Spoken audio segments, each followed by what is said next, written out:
네, 오늘은 BMW 7번째 시간 성전에 관해서 하겠습니다. 성전을 통해서 우리 창세기 1장, 요한복음, 요한계시록 전체를 한번 알아보도록 하겠습니다. 우리 함께 말씀 한번 볼까요? 요한복음 5장 46절 함께 보겠습니다.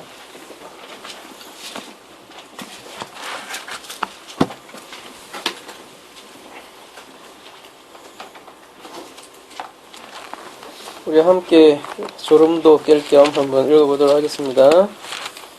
요한복음 5장 46절입니다. 시작. 모세를 믿었더라면 또 나를 믿었으니 이는 그가 내게 대하여 기록하였습니다.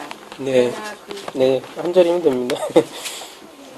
네, 신약성경에서 그 모세를 언급할 때는 단순히 인물을 얘기하는 게 아니고 그 모세 오경, 즉 율법을 얘기하는 겁니다. 그래서 율법을 너희들이 알았더라면 즉 예수를 믿었다는 그 말씀이시죠. 그리고 여러분, 율법의 핵심이 어디에 담겨 있냐면 바로 오늘 주제 성전에 담겨 있습니다. 저희들이 사실 BMW라는 게 생소하신 분들이 있을지 몰라서 다시 한번 말씀드리면 바이블 메타포예요. 메타포를 저희들이 지금 하나 둘씩 알아가는 거고, 아까도 말씀드렸듯이 벌써 우리가 7번째 시간이 되는 거고, 그래서 그 메타포 휠을 하나 둘씩 채워가는 거잖아요. 벌써 우리가 서론까지 합치면 우리가 이제 7개의 여러분 휠을 장착을 하는 거예요. 그죠? 이렇게 휠을 하나 둘씩 장착을 해 나가면 나중에는 이제 바퀴가 되어서 우리가 이제 성경을 읽을 때 아마 우리 프로시코마의 가족 여러분은 개인적으로 성경을 보는 눈들이 나름대로 많이 도움이 되리라고 생각을 합니다. 우리 BMW의 주제는 그거죠. 그 엑시스, 가장 핵은 예수 그리스도라는 사실이에요. 그죠? 그 모든 휠들은 그리스도로 집중을 되고, 그래서 최초의 신약 성경에 보면 우리 믿는 사람들을 그리스도인이라 칭하였다고 그렇게 나오잖아요. 사도행전에 보면은. 그래서 그리스도인이라고 왜 불렀을까? 아침에 제가 문득 그런 생각이 들더라고요. 그 사람들은 말만 하면 그리스도 얘기했구나, 그런 생각이 들더라고요.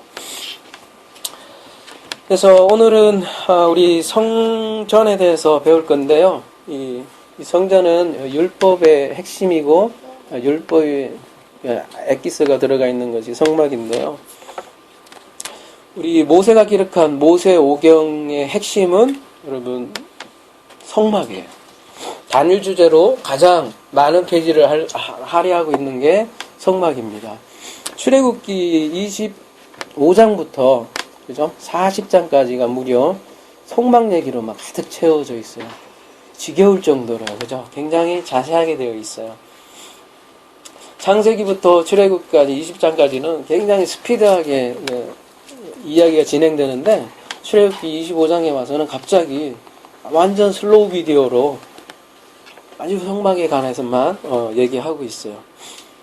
그러니까 출애굽기 절반은 성막에 관한 거예요. 그리고 레위기에는 무려 18장이 성막에 관한 법이 들어가 있고요. 민수기에는 13장 포함되어 있고요. 신명기에는 2장, 그리고 히브리서에는 4장. 그러니까 모두 다 합치면 50장이 넘어요. 단일 주제로요. 그래서 성막이 엄청난 중요한 주제고, 그래서 우리가 성막을 알면 예수 그리스도를 안다라는 얘기가 되겠습니다. 그래서 우리 요한복음 1장 14절 한번 또 더 볼까요? 요한복음 1장 14절. 너무나 잘 유명한 말씀이시죠. 말씀이죠. 요한복음 1장 14절. 말씀이 육신이 되어 우리 가운데 거하심에 우리가 그의 영광을 보니 아버지의 독생자의 영광이요 은혜와 진리가 충만하더라, 이렇게 되어 있어요. 여기서 거하시메라고 되어 있는데요. 이 거하시메는 헬라어로 스케노우예요. 스케노우는 무슨 뜻이냐면은 장막을 치다라는 뜻이에요. 천막을 치다. 요즘 말로 얘기하면 텐트를 치다라고 이렇게 그 뜻이 이 거하시니예요. 이게 무슨 얘기냐면 말씀이 육신이 되어서 우리 가운데 텐트를 쳤다, 장막을 쳤다, 성막을 쳤다 그런 얘기거든요. 그러니까 지금 요한복음은 예수님을 뭘로 지금 생각을 하고 계시냐면, 생각하고 있냐면 예수님을 성전으로 생각하고 있는 거예요. 그래서 성전이 예수님이 지금 움직이는 성전으로 우리에게 거하니까 우리가 하나님의 영광과 은혜와 진리가 안에 충만하다라는 걸 지금 얘기를 하고 있는 거예요. 그러니까 요한은 사고방식이 철저하게 히브리인이었어요. 그래서 그 히브리 사상이 요한에게 철저하게 깔려 있어요. 그래서 성막에 해당하는 히브리어가 오헬이거든요. 오헬 써드리면 오헬. 이게 글씨를 잘못 써서. 이것도 아니고 이게 폼이 잘 안 나더라고요. 람메드인데요. 이게 폼이 잘 되게 나오기 힘들어 이게. 람메드인데 알아서 드십니다. 여러분도 이제 한자 한자씩 이제 계속 듣다 보면 자기게 돼요. 어느 순간 이제 철자들이 하나 둘씩 하다 보면 여러분 그게 돼요. 그러니까 히브리어를 너무 거부감 있게 안 돼도 될 것 같아요. 저도 그랬는데 여러분도 이제 하나 둘씩 하다 보면 저희들이 이제 창세기도 이제 나중에 할 거예요. 아마 하반기 정도에는 창세기하고 계시록을 동시에 하든지 하여튼 할 텐데 좀 하나씩 하면 여러분 꽤 돼요. 저번에도 이게 이제 알레프인데 그죠? 뭐라 그랬죠? 하나님 그죠? 기억나죠 이제? 하나님이고 요거는 해가 호흡이에요. 호흡. 사람이 호흡할 때 르아흐 하잖아요. 르아흐. 사람이 호흡을 만들어 놓은 건데요. 그 자세한 건 이제 나중에 말씀드리겠고요. 그래서 숨, 호흡, 말하다 이런 뜻이 되거든요. 그리고 람메드는 이 지팡이잖아요. 지팡이. 지팡이 양을 모르는 게 지팡이거든요. 지팡이는 그리고 이렇게 사람을 이렇게 그래서 이렇게 뭐라고 채찍질하고 이렇게 푹 쑤시고 그런 게 이제 람메드 지팡이거든요. 그래서 사람을 가르치다 그런 뜻이 가장 큰 뭐라고 해야 되나요? 그런 의미를 가지고 있어요. 그래서 오헬이 뭐냐면 지금 성막이잖아요. 성막이 하나님께서 말하여서 가르쳐 주는 거예요. 그러니까 뭔가 가르쳐 주려고 하는 게 오헬인 거예요. 미시칸이라는 단어도 있어요. 칸.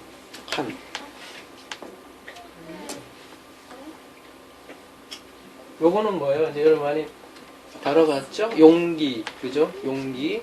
그러니까 이게 말씀을 담는 그 용기, 또 혹은 말씀. 그다음에 요거는 신인데 여기 글씨가 이게 여러분 치아예요, 치아. 치아 같아요? 치아? 여러분 아마 뭐 오후니까 이러다 보면 진도 못 나가겠네. 그냥 편안하게 할게요. 진도 못 나가면 다음 주에 할게. 이제 아주 진도 빼는 거에 대해서 너무 부담 안 갖게 해서 여러분 아론의 축복 할 때 이스라엘 사람들이 우리 이렇게 축복하잖아요. 우리는 그냥 이렇게 하잖아요. 이제 손 그죠? 근데 저는 안 돼요. 나 옛날에 제사장 했으면 저는 제사장 못 해요. 이게 이렇게 돼야 된대요. 이렇게 한번 해보세요. 되시는 분.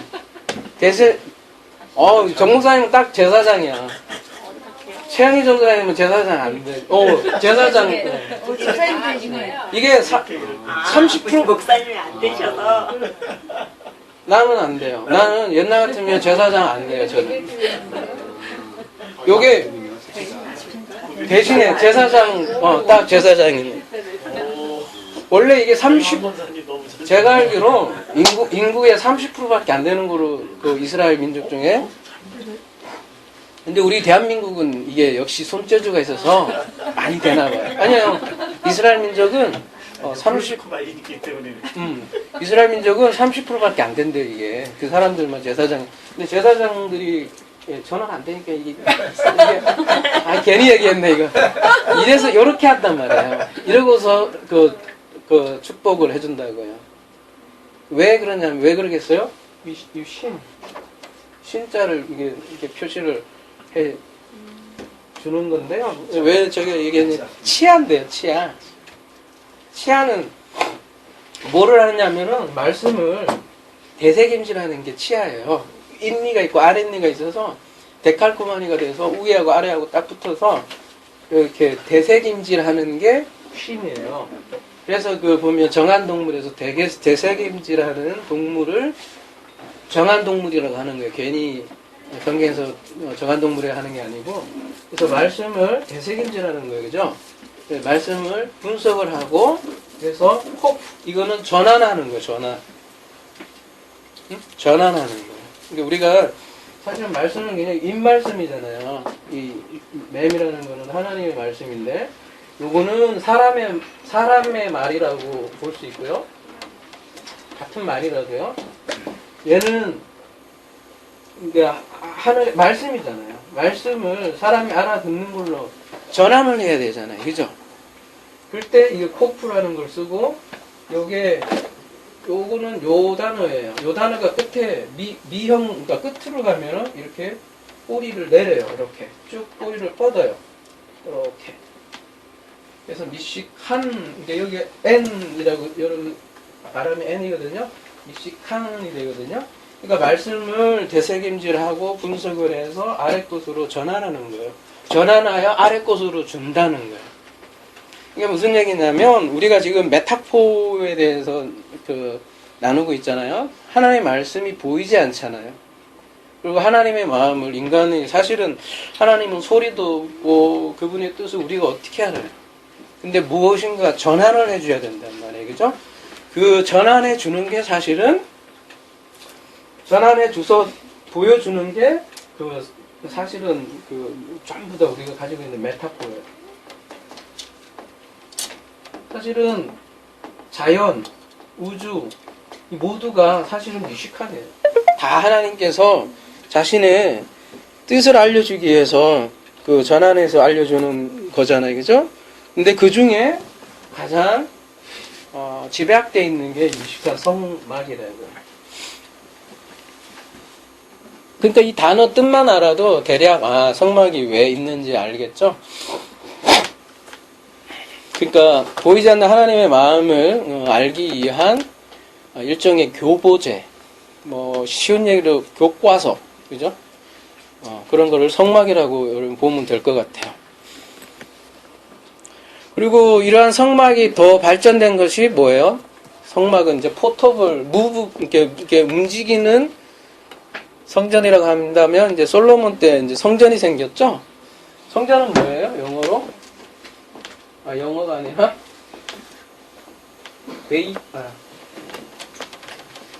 베이트거든요. 요게 성전이에요.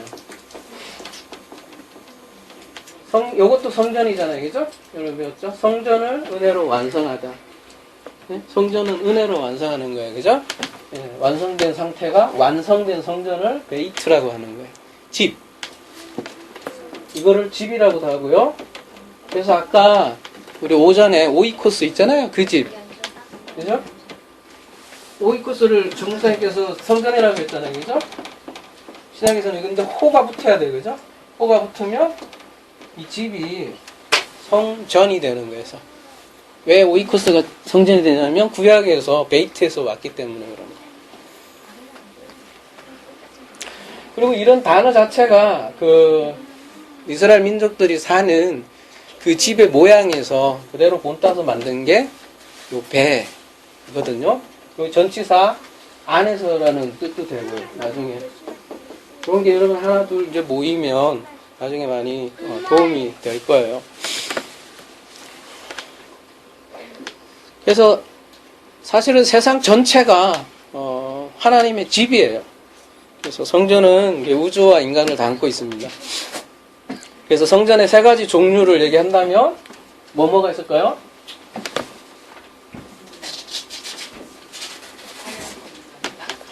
우리 이제 많이 몇 번 다뤘으니까 그죠? 세상 전체니까 뭐 우주라고 할까요? 그죠? 우주. 그거를 코스모스라고 또 하잖아요. 그죠? 치울까요? 성전이 뭐예요? 코스모스죠, 그죠? 왜 이러지?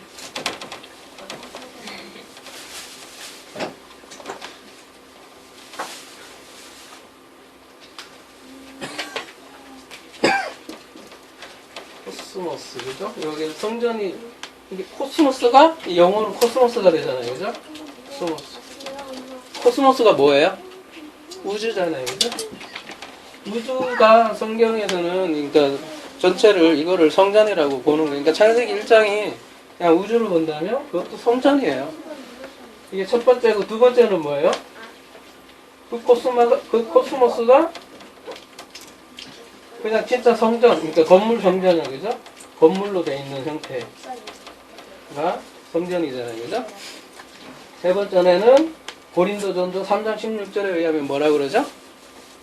너희가 하나님의 성전인 것을, 그죠? 너희면 누구예요? 나.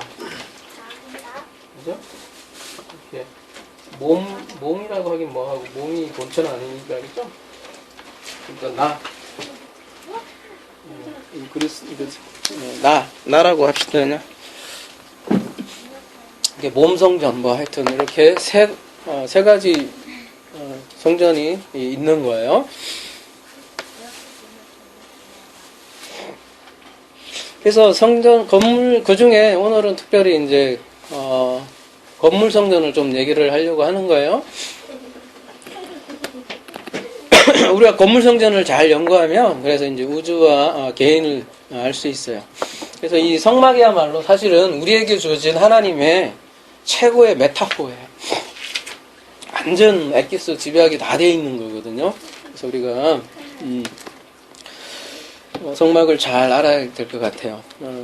언젠가 제가 여기 9월달인가 와서 강의를 했었는데 그때 굉장히 길게 했는데 짧게 오늘 한번 그 창세기 1장에 대해서 창세기 1장을 성전으로도 볼 수 있다는 것을 다시 한 번 더 말씀드리려고 해요. 그동안 창세기 1장은 대부분 우주적인 관점으로 봤잖아요. 우주 창조로 많이 봤잖아요. 근데 우리가 여러 번 다뤘듯이 창세기 1장은 그 우주 창조로 보기에는 굉장히 힘든 여러 가지 이유가 있다고 몇 번 말씀드렸죠, 그죠? 첫 번째는 빛과 첫째 날 빛과 넷째 날 빛이 상충한다는 것이고요. 두 번째는 뭐예요?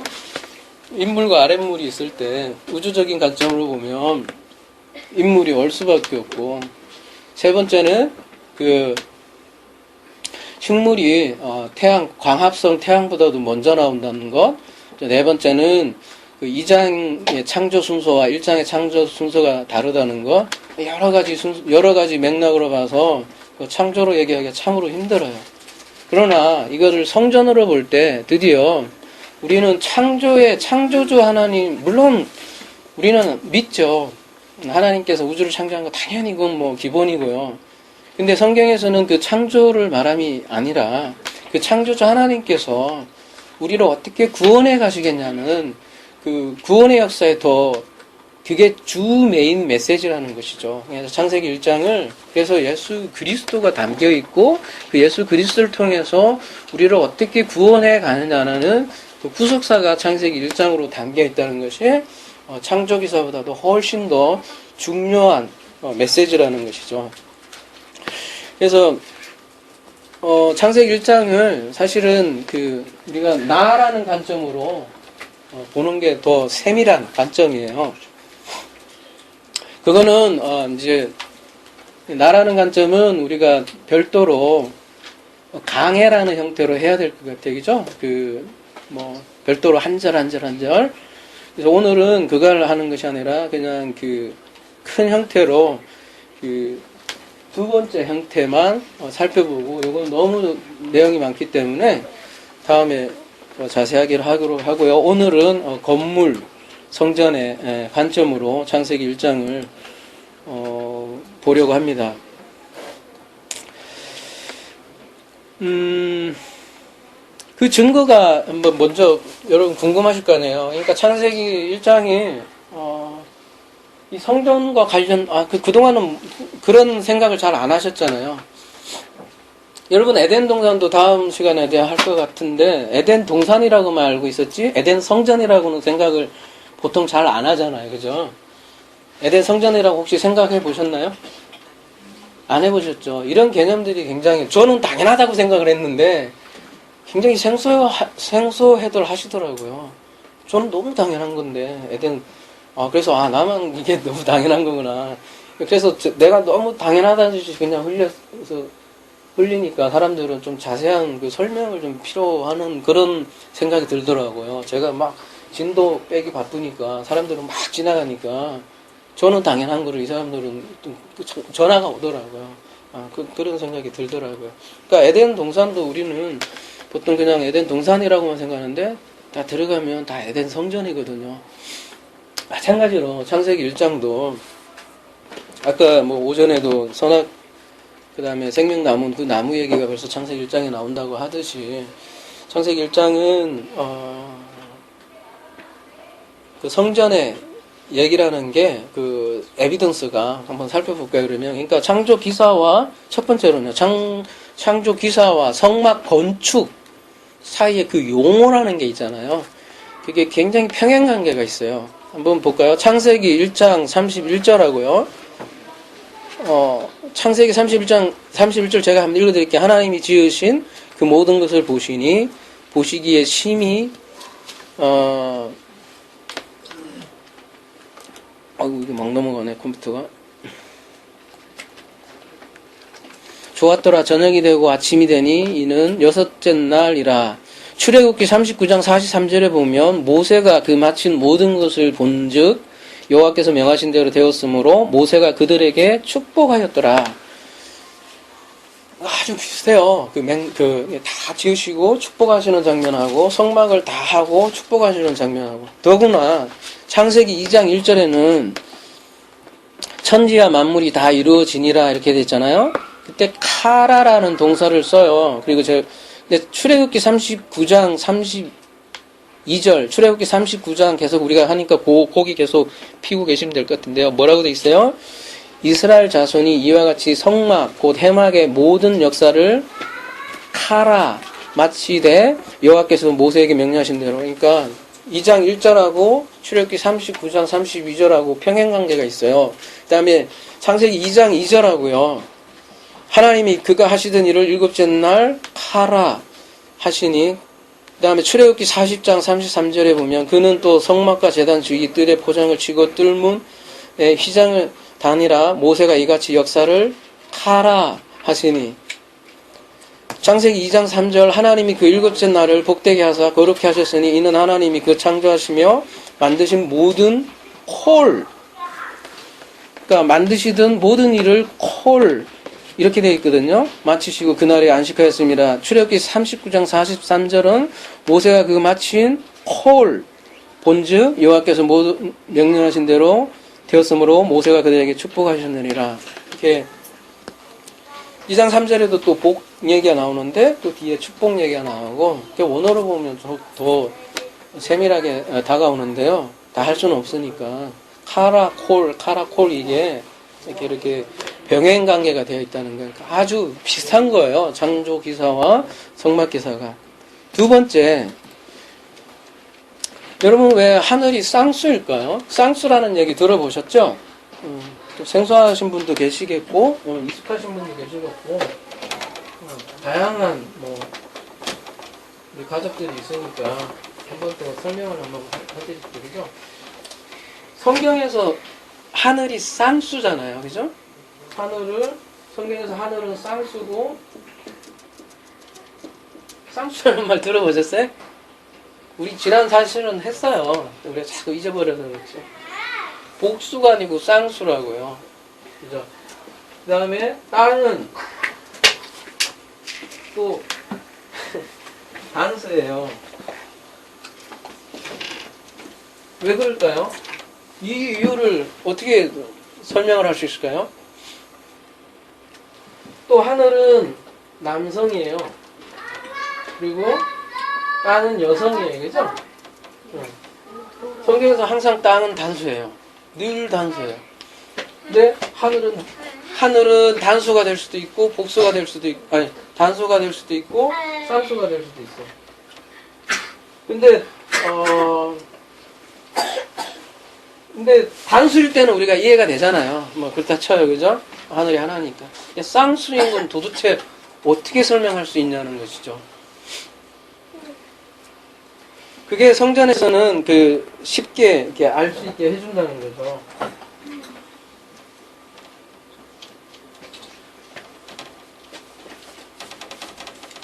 우리가 이쪽에서 그러면 천세기 1장 1절을 간략하게 지금 하늘이 쌍수인 이유하고 성전하고 자, 우리가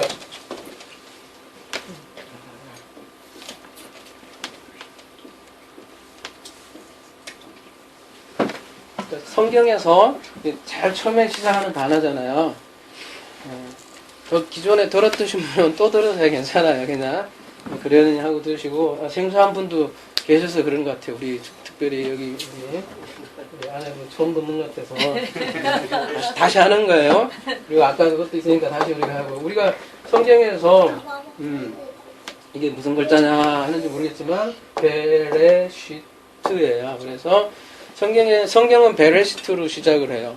여러분 히브리 문법은 그 앞에 시작하는 문자가 강조하는 거예요. 가장 중요한 거예요. 대부분은 동사부터 나와요. 히브리어가 동사, 그 다음에 주어, 그 다음에 목적어가 나오거든요. 근데 얘는 그 동사가 아니에요. 근데 성경은 근데 왜 이렇게 도치를 시켜가면서 베레시트를 놨을까? 이런 생각을 우리가 한 번쯤 해봐야 된다는 것이죠. 정상적이라면 이렇게 돼야 돼요. 바라 엘로힘, 에트 하샤마임, 로파 하레츠, 베레시트 이런 식으로 나와야 된다고요. 이게 마지막에 이게 전치사라는 거예요. 그죠? 이게 보통은 배는 전치사로 뭐뭐 안에 이런 뜻이잖아요. 영어로는 in 이런 뜻이거든요. 전치사로는. 근데 우리가 이걸 얘기하기 전에 히브리어에 대해서 좀 짚고 넘어가야 될 것 같아요. 우리가 앞으로 계속 얘기가 나와야 되기 때문에 그죠? 히브리어는 문법은요. 여러분 마소라 그죠? 학자들이 7세기에 문법이라는 걸 만들었어요. 이게 자음만 있었다고요. 그전에는 이런 게 없었어요. 막 이렇게 붙이고 막 붙이고 쉐 붙이고 이게 되게 복잡하잖아요. 막 이런 거 있잖아요. 좀 보셨죠? 근데 이런 게 그전에는 없었어요. 근데 마소라 학자들이 ADO 기원전 아니고요. AD 7세기에 만들었단 말이에요. 그래서 여기에 굉장히 많은 나는 요즘 의문이 드는 게 굉장히 많더라고요. 예를 들면 이 문법을 만든 사람이 마소라 학자들이란 말이에요. 그리고 그 사람들이 미드라시에 쪄들어 있는 사람이에요. 여러분 그거 생각 한번 해봐야 될 것 같아요. 그러니까 율법에 그러니까 선악과 품은 그죠? 그 종교 마인드로 쪄들어 있는 사람들이에요. 그 사람들이 문법을 만들었단 말이에요. 이거에 대해서 우리가 심각하게 많은 고민을 지금부터 해봐야 될 것 같아요. 왜 그러냐면 십계명도요. 예를 들어서 십계명도 로우라고 되어 있고 그 다음에 뭐뭐 하지 말라 이렇게 되어 있잖아요. 네, 우리는 당연히 이렇게 생각하잖아요. 로우 예를 들면 살인하지 마라 이렇게 하면 당연히 그냥 명령 살인 하지 마라 살인 이렇게 생각을 하잖아요. 그죠? 근데 문법이 이거 마소락사가 붙인 거지. 여기 그러면 여기 살인하지 말라를 여기를 칼 미알료 이 얘기하면 또 어려워하시겠네. 그러니까 미알료 이렇게 돼 있단 말이에요. 예를 들면 명령도 아니에요. 예를 들면 근데 미알료도 이게 찍은 것도 마소라 학자들이 찍은 건데 우리는 당연히 그냥 명령으로 보잖아요. 근데 칼 미알료면 명령이 아닌 그냥 권고일 수도 있고 혹은 저쪽에 가보면 쉘로 돼 있어요. 그냥 아니 그러니까 십계명 말고 칼 미알료로 번역 돼 있는 창세기 1장에 보면 너희들이 정복하고 그 땅 이런 거 할 때는 명령으로 확실하게 돼 있거든요. 칼 명령도 아니고 칼 미알료라는 거거든요. 예를 들면 이런 부분에서 우리는 그냥 살인하지 말라 이렇게 너무 막 명 딱 돼 있지만 만약에 이거를 그렇게 보지 않는 쉘로 본다면 우리가 십계명 지난주에 우리가 언약을 배웠잖아요.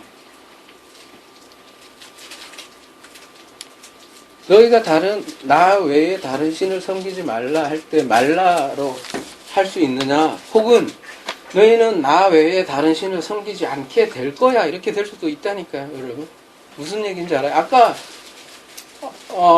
바라크가 복도 되고 저주도 된다고 했잖아요. 마찬가지로 이것도 언약도 될 수 있고 계명이 될 수 있는데, 하나님이 주어가 되면 내가 너희를 살인하지 않게 만들 거야 라는 언약이 될 수 있다니까요. 그래서 10계명이 아니라 10언약이 될 수 있어요. 번외로 왜 이런 말씀을 드리냐면, 문법이라는 자체가 7세기나 돼서 들어왔다고요. 이거에 대해서 좀 우리가 많은 생각을 해봐야 되고요. 그러니까 베레시트 할 때, 이 배는 당연히 우리는 전치사로 생각을 하잖아요. 지금 왜냐하면 그 학자들이 붙여준 거니까. 그러나 여러분 그 문 언어에는 이게 소리라는 거예요. 소리로 보면 전치사죠. 소리가 전치사잖아요, 그죠? 근데 소리보다 더 중요한 건 의미라고요. 우리가 어떤 물건이 있어요. 뭐 이름이 있어요. 근데 그거보다 더 중요한 거는 의미라고요. 오늘도 마가복음 예를 들어서 그 사건이 일어났어요. 그죠? 맹인을 치유하는 사건이잖아요. 이건 사건이에요. 근데 그 사건을 그냥 치유했네 이러면 사건이에요. 의미는 못 발견한 거예요. 그죠? 근데 거기 속에서 내 자신을 발견하고, 응? 내가 봤는데 내가 본 게 호라고 하니까 사람들이 나무토막에 걸어간다, 이런 거는 의미를 발견한 거란 말이에요. 그죠? 그런 의미를 호라고 할 때 우리가 생명이 되는 거잖아요. 근데 우리가 예를 들어서 배라는 거를 전치사로만 전치사다 이렇게 알면은 그렇게밖에 못 본다고요.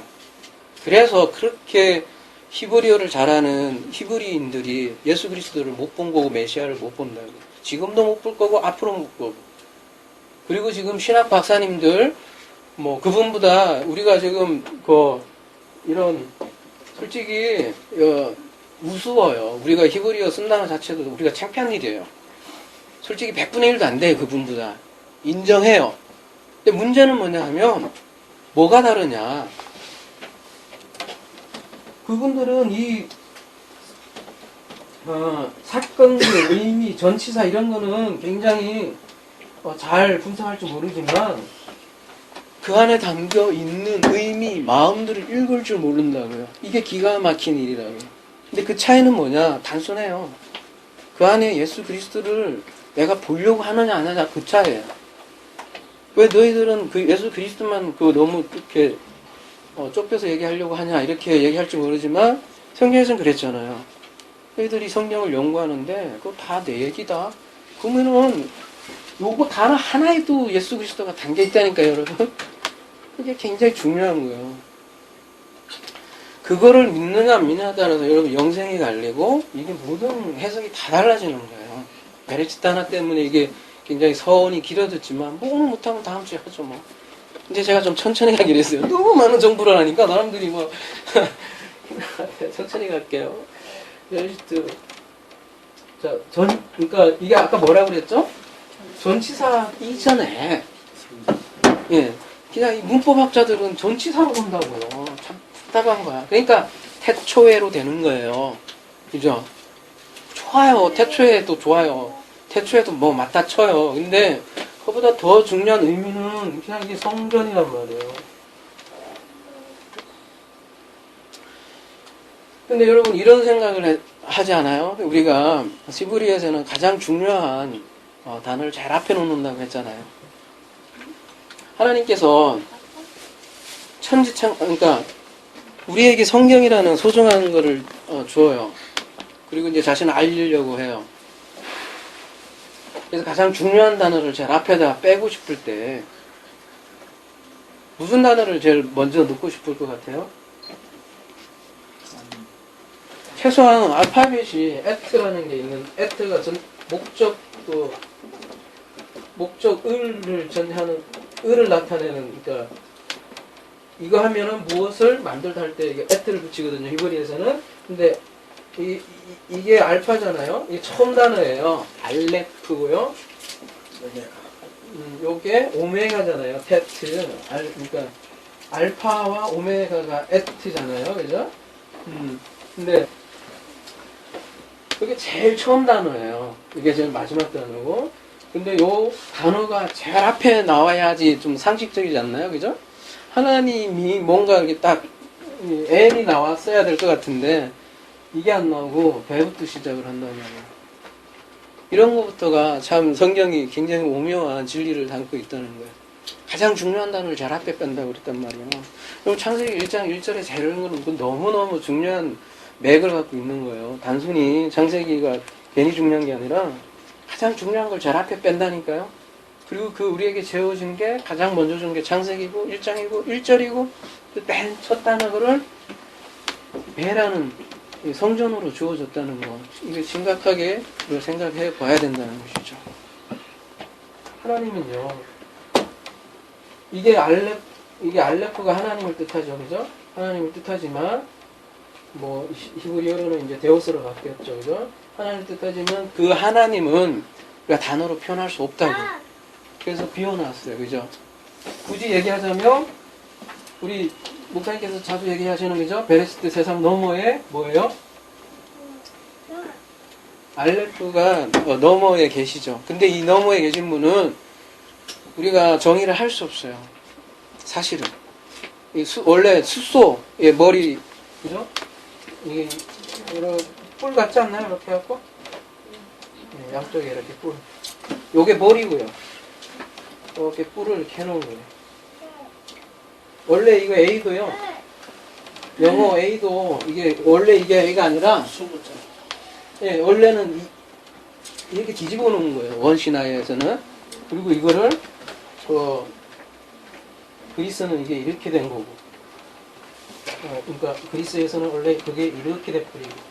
근데 그게 다시 이렇게 돼갖고 알파. 이게 이렇게 알파 되잖아요. 어쨌든 이렇게 뒤집나 다 소뿔이라고. 소뿔은 뭐냐면 힘, 에너지, 뭐 생명. 옛날에 농사 질 때 그 소가 얼마나 그죠 도움이 됐겠고 힘이 됐겠고 그 사람들의 자산이었겠어요. 그죠? 그래서 우리의 생명이고 힘이고 그 원천인 그분을 알레프로 표현을 한 거예요. 근데 그 알레프는 성경에서는 안 넣었어요. 그리고 성전으로부터 시작을 했다고요. 보이지 않는 하나님이 성전으로 이제 시작을 하는 장면이 창세기라고.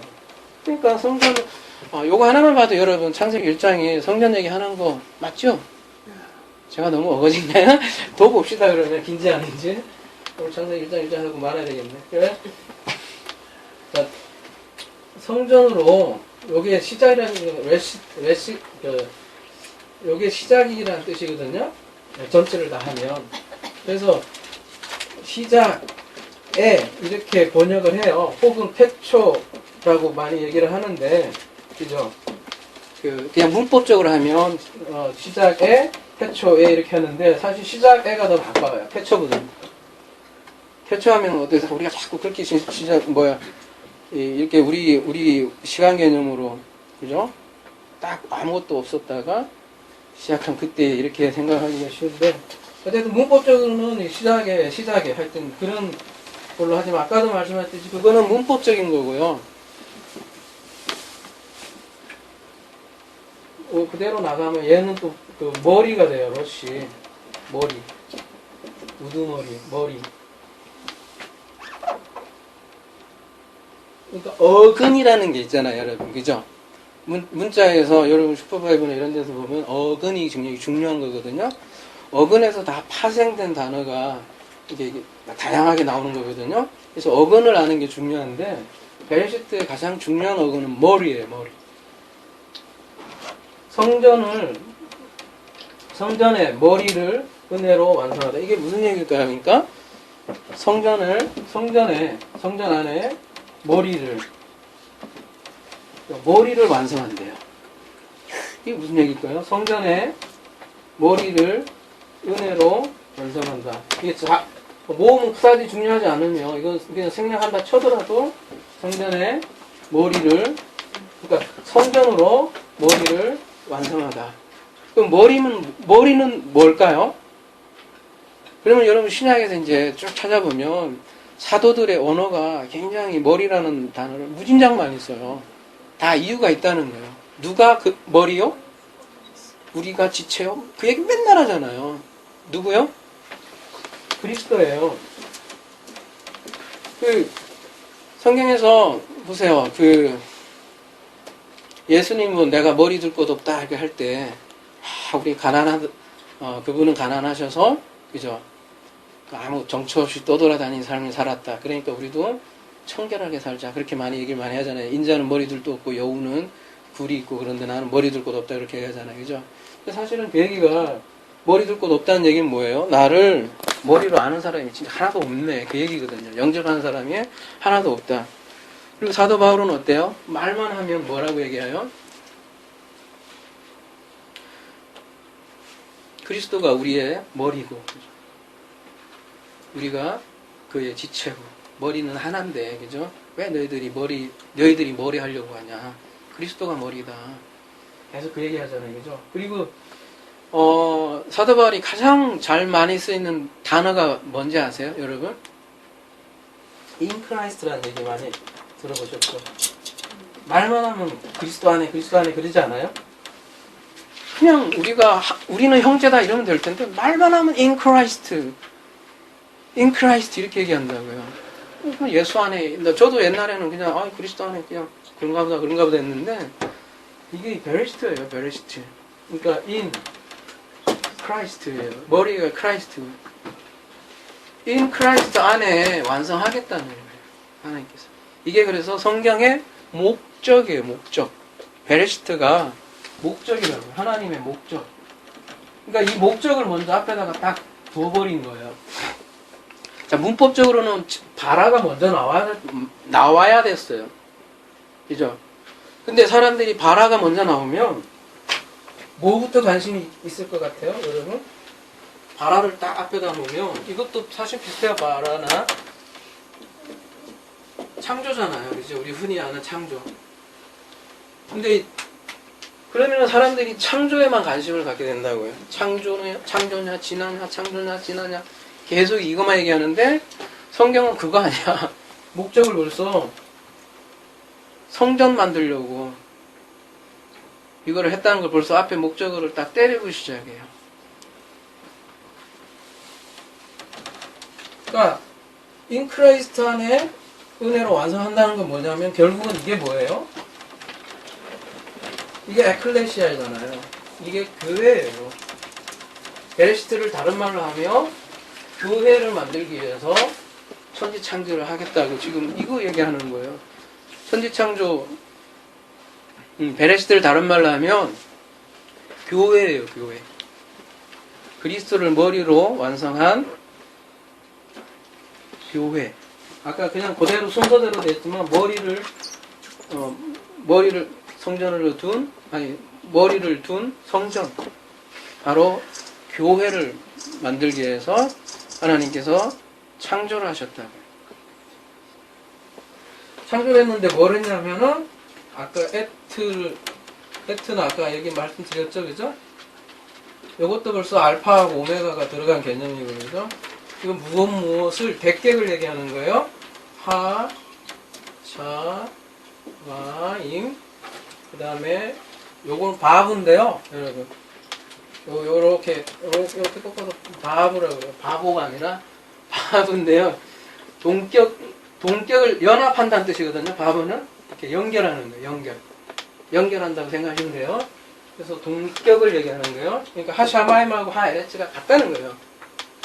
틀리지만 같아요. 엮어주는 거예요. 그래서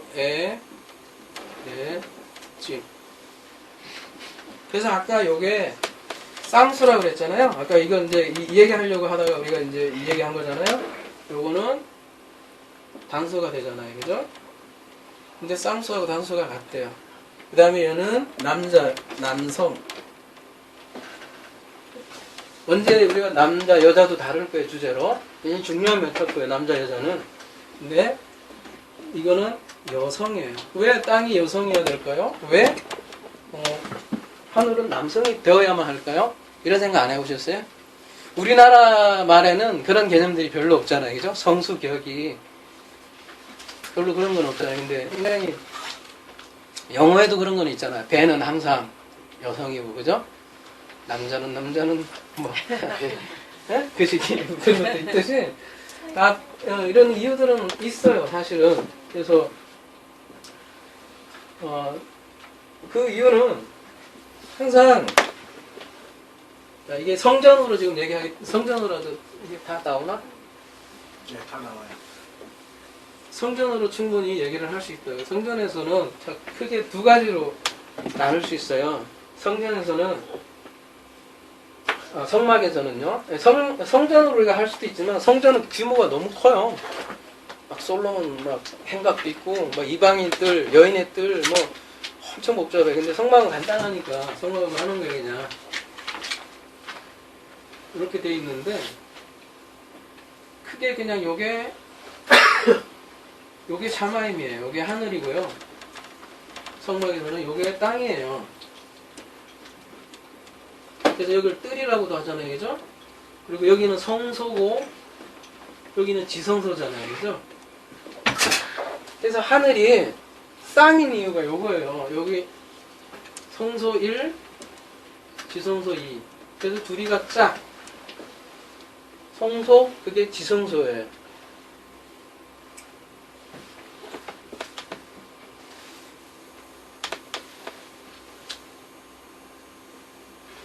그러니까 이 에레츠는요, 에레츠는 여기에요, 여기. 자, 이게 나중에 사람으로 풀 수 있다고요. 이거는 너무 많기 때문에 저희가 생략한다고 그랬어요. 아까 정목사님 그랬잖아요. 땅은 다 나야 이렇게 하면 그 얘기도 맞다니까요. 네. 우리가 성전을 세 가지로 다 볼 수 있다고요. 줄이면 나라고요. 성전을 이렇게 바깥으로 풀면 건물 성전이고. 근데 오늘은 그냥 이 성막으로만 보자는 거예요. 에레츠는 여기에요, 여기. 그 다음에 하샤마임은 여기 물들이 있다고 그랬잖아요. 그죠? 물들이 있는데, 그 말씀들이 있는데, 그 쌍수인 이유가 여기고. 근데 여기가 남성이래요. 여기가 남성이고, 여기 여성. 왜 그래요? 성경에서 남성은 그 진리를 주는 자, 말씀을 주는 자, 씨를 주는 자, 그거를 씨 가진 사람을 남자가 되게 야하네요, 그죠? 근데 성경은 굉장히 야해요.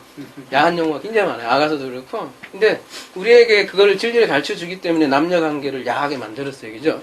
그러니까 야해야 돼요. 야하고 재밌어야 성경이지. 씨 가진 자가 남자예요. 이 성경에서 씨도 한번 메타포 한번 연구 한번 할 거예요. 근데 씨가 엄청나게 째란데요. 개째라가 아니라 째란데 굉장히 중요한 메타포예요. 이것도. 근데 씨 가진 자를 자칼이라고 그래요. 그리고 그 여성은 씨를 반드시 받아야 돼요. 여러분 여자들이 불임이면 얼마나 뭐라고 하지? 저주받았다고 옛날에는 그렇게 하죠. 요즘은 뭐 별로 그렇게 생각 안 하지만 다 이유가 있겠죠. 여성은 반드시 그 씨를 하늘에서 받아야 되죠. 그죠? 이렇게 내려와야 된다. 이렇게. 여러분 그 그리스 신화에 있었어. 우라노스가 있잖아요. 그죠? 그 우라노스가 아니라 뭐였죠? 그리스 신화에서 그 지구가 뭐지? 지구가 그리스 신화에서요? 갑자기 생각 안 나네. 우라노스 비슷한 거였는데 그리스 신화에 지구의 신이 있어요.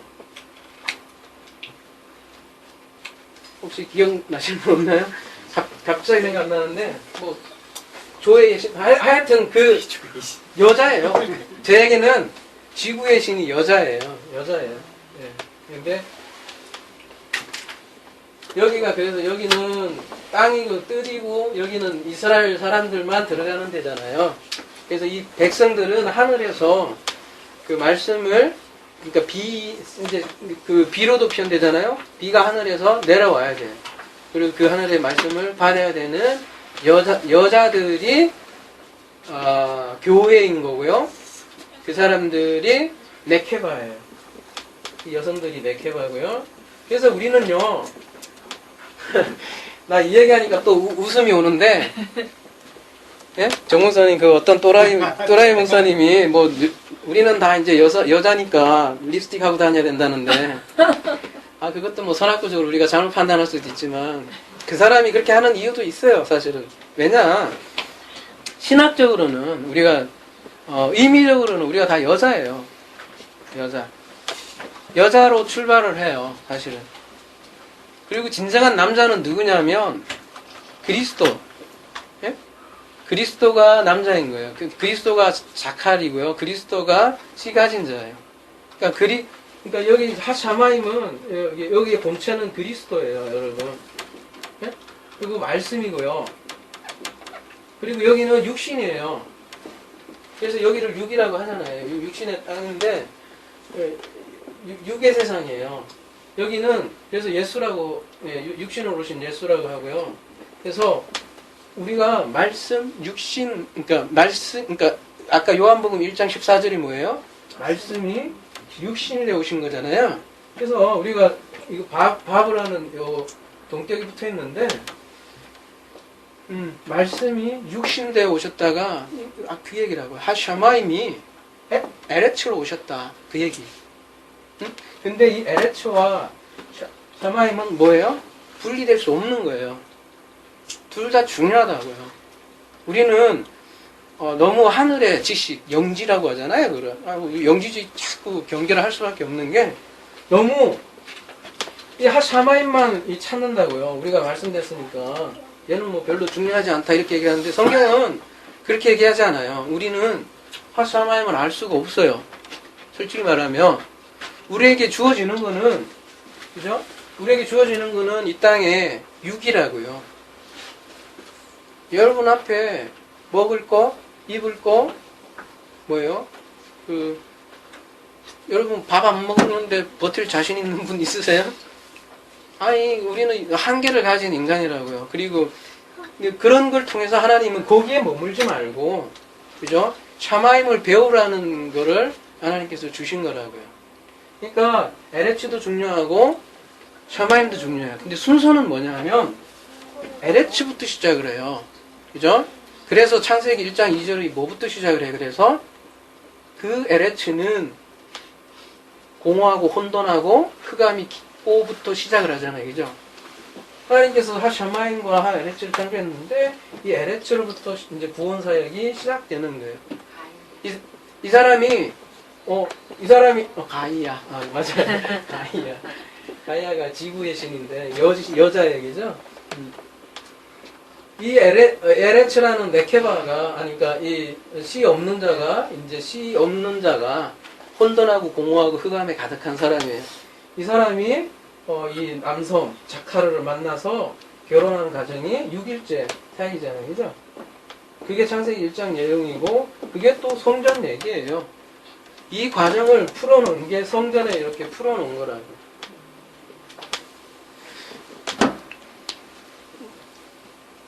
이 얘기 나중에, 시 얘기는 나중에 언제 한번 다시 하기로 하고요. 성경은 그렇게 야합니다. 그래서 씨를 뿌리고 예수님은 온통 오셔서 씨 뿌린 것밖에 없어요. 진짜로요. 맨날 씨 뿌리는 비유잖아요. 그래서 그 씨가 자라고 열매 맺고, 그래서 합쳐져서 남녀가 사람을 맺고 그래서 아기를 낳아야 돼요. 그죠? 그 얘기예요, 성경은.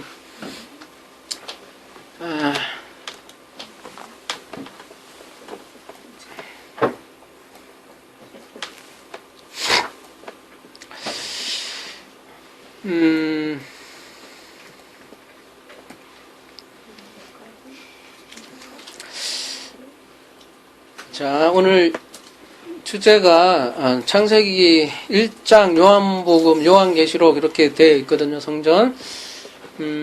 간략하게 또 도표로 한번 해보면, 그러면 이 도표만 하고 오늘은 마무리 하도록 합시다.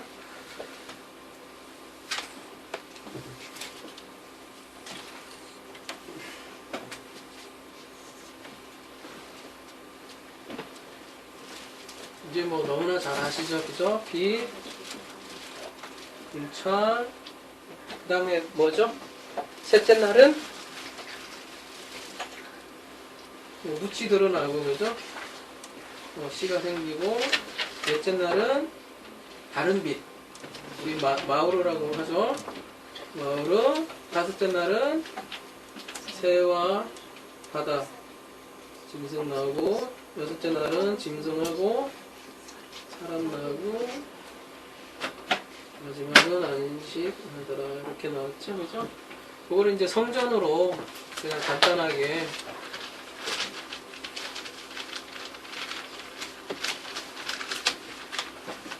그대로 연결할 수 있다고요. 우리가 이제 여기 안에 이렇게 뭐 번외로 이렇게 그리면, 그죠? 그럼 이제 성전을 이렇게 딱 두 가지로 크게 나눌 수 있다고 그랬죠? 처음에 뭐예요? 번제단. 번제단이 어디에 있어요? 위치로? 여기 있죠? 첫째 날이 상태가 어땠다고 돼 있어요? 어둡고 흑암이 가득하고 도저히 못 알아먹는 인간들 그 얘기하는 거예요, 그죠? 네. 이 땅은 이 네케바들은 그러니까 씨 없는 인간들, 이 에레츠는 이 흑암이 가득하고 홍해 공당해갖고 뭐가 뭔지 그러니까 그런 사람들이 있었더라 그 얘기예요. 거기에 빛이 들어갔더라 그 얘기예요, 그죠? 그래서 여기가 번제단이 생기는 거예요, 그죠? 번제단에 불이 확 피잖아요, 그죠? 그래서 빛이 생기는 것이죠. 그래서 어두움에, 그러니까 번제단이 사실은 어디서, 애굽에서 생겼잖아요, 그죠? 애굽의 유월절 양 잡는 거를 기념하면서 번제단이 처음으로 생겼죠, 그죠? 그러니까 애굽 하면 세상을 상징한다고 많이 얘기하잖아요, 그죠? 그 어두움에 애굽에 빛이 오는 게 번제단이잖아요, 그죠? 이게 첫째 날 사역이에요. 우리 요한복음하고 연결해서 한번 볼까요, 여러분? 이걸 뭐 쓸 수 있을라나 모르겠다만 너무 짠나? 한번 봐요. 요한복음에도 이런 성전 마인드가 굉장히 있어요, 여러분. 순서가 쫙 1장부터 21장에 요한복음 1장 내용 한번 봐봐요. 5장, 9장, 1장 5절, 9절 한번 봐봐요. 무슨 내용이에요?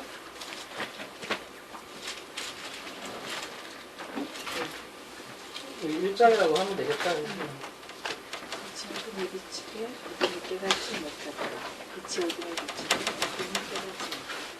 그 얘기죠, 그죠? 여기다 놔야겠다. 자, 요한복음 1장 지금 여기 번제단 얘기하는 거예요, 그죠? 그 다음에 1장 29절 한번 보세요. 무슨 얘기 나와요? 왜 시간상 다 할 수는 없으니까. 1장 29절에 무슨 얘기 나오죠? 이튿날 요한 예수께서 자기에게 나오심을 보고 이르되 보라 세상죄를 지고 간 후 하나님의 어린 양이로다. 어린 양이 어디서 잡혀요? 번제단에서 잡히잖아요, 그죠? 1장 뭐 요한복음하고 이렇게 연결해 보면 요한이 그 구조가 딱 그러니까 히브리인들은 이게 딱 잡혀 있어요. 아주 성막 구조, 성막 선전 이런 거 자체가 예수님도 보면 그렇게 증가하고 있어요. 예수님께서 모든 비유를 할 때 아니면 가르칠 때 항상 성전으로 말씀하셨다라는 말씀도 나와요. 그와 같이 그렇게 돼 있고 둘째 날이 궁창하늘이잖아요, 그죠? 그러면은 물두멍이잖아요, 그죠? 물두멍이 여기 있죠? 이건 동그랗게 표현하는 게 좋겠네요. 그래서요, 이렇게 표현을 해야 좋아요. 여기 하나 더 다르면요, 네? 땅이잖아요.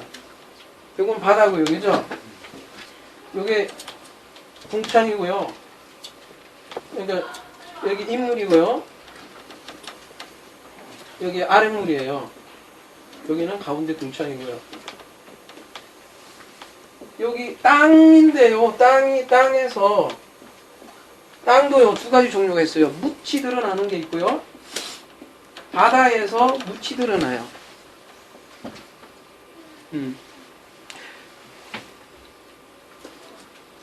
그 둘째 날은 어쨌든 윗물하고 아랫물 가르는까지만 나오는데 셋째 날은 묻히 드러난다고요. 아무튼 여기가 물두멍이에요. 물두멍을 지나가는 거가 홍해가 갈라지잖아요. 그러니까 윗물과 아랫물 갈라지는 걸 보시면 될 것 같고, 그래서 요한복음 2장에는 무슨 얘기가 나와요? 그래서 그 제일 처음에 나는 기적이 뭐예요? 물이 변하는 사건이 나오죠. 포도주. 네, 물포도주로 바뀌는 그런 사건이 2장에 나오고, 그 다음에 3장은 무슨 얘기 나와요? 결국은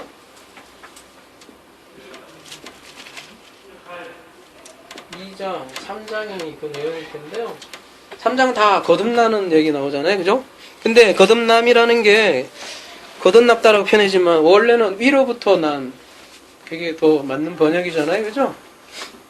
일어났다는 건 뭐예요? 결국은 위로부터 난 사람. 이거 쉽게 성전을 보시면 쉬워요. 인물로부터 난 사람들. 응? 인물로 난 사람들. 인물을 호라고한 사람들. 해보시면 돼요.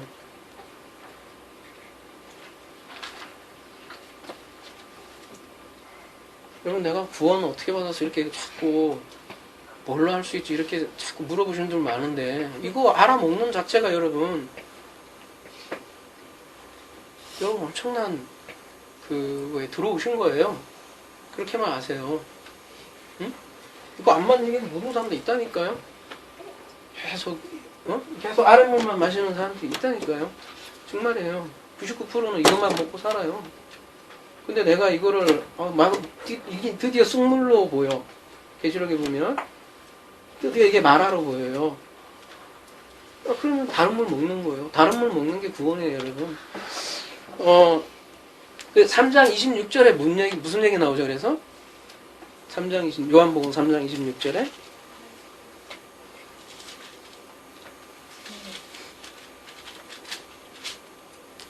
세례 얘기 나오죠, 그죠? 세례.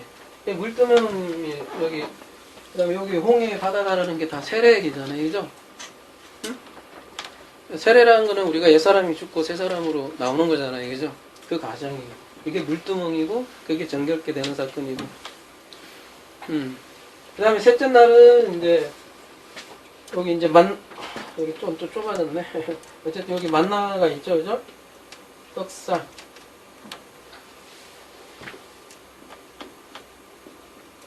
자, 요한복음에서는 그래서 무슨 얘기예요? 4장에 무슨 얘기 있어요? 4장에 무슨 얘기가 쭉 있죠? 사마리아 여인 만나는 건가요? 근데 그 만나면서 제자들 계속 가지러 간 거 있잖아요. 떡 가지러 가고. 사실은 계속 먹는 거 얘기한 거예요. 사마리아 여인하고도 진짜 네가 먹을 양식, 그 물과 떡 얘기, 계속 사실은 먹는 얘기하는 거예요. 하늘의 양식에 대해서 얘기하는 거예요, 지금 4장. 5장은 뭐예요? 4장 24절 한번 4장 34절 보세요, 그러면. 거기에 누가 한번 읽어봐 주실래요? 예수께서 이르시되 나의 양식은 나를 보내신 예수께서 행하며 그의 일을 온전히 이루는 것입니다. 예, 그게 그러니까 양식에 관한 거 얘기하는 거잖아요, 그죠?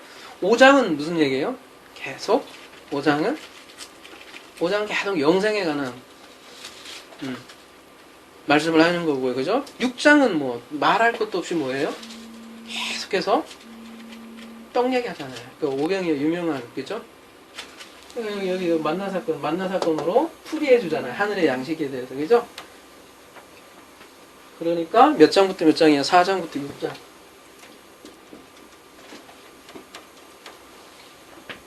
그 다음에 저기 마오로에 해당하는 거는 이제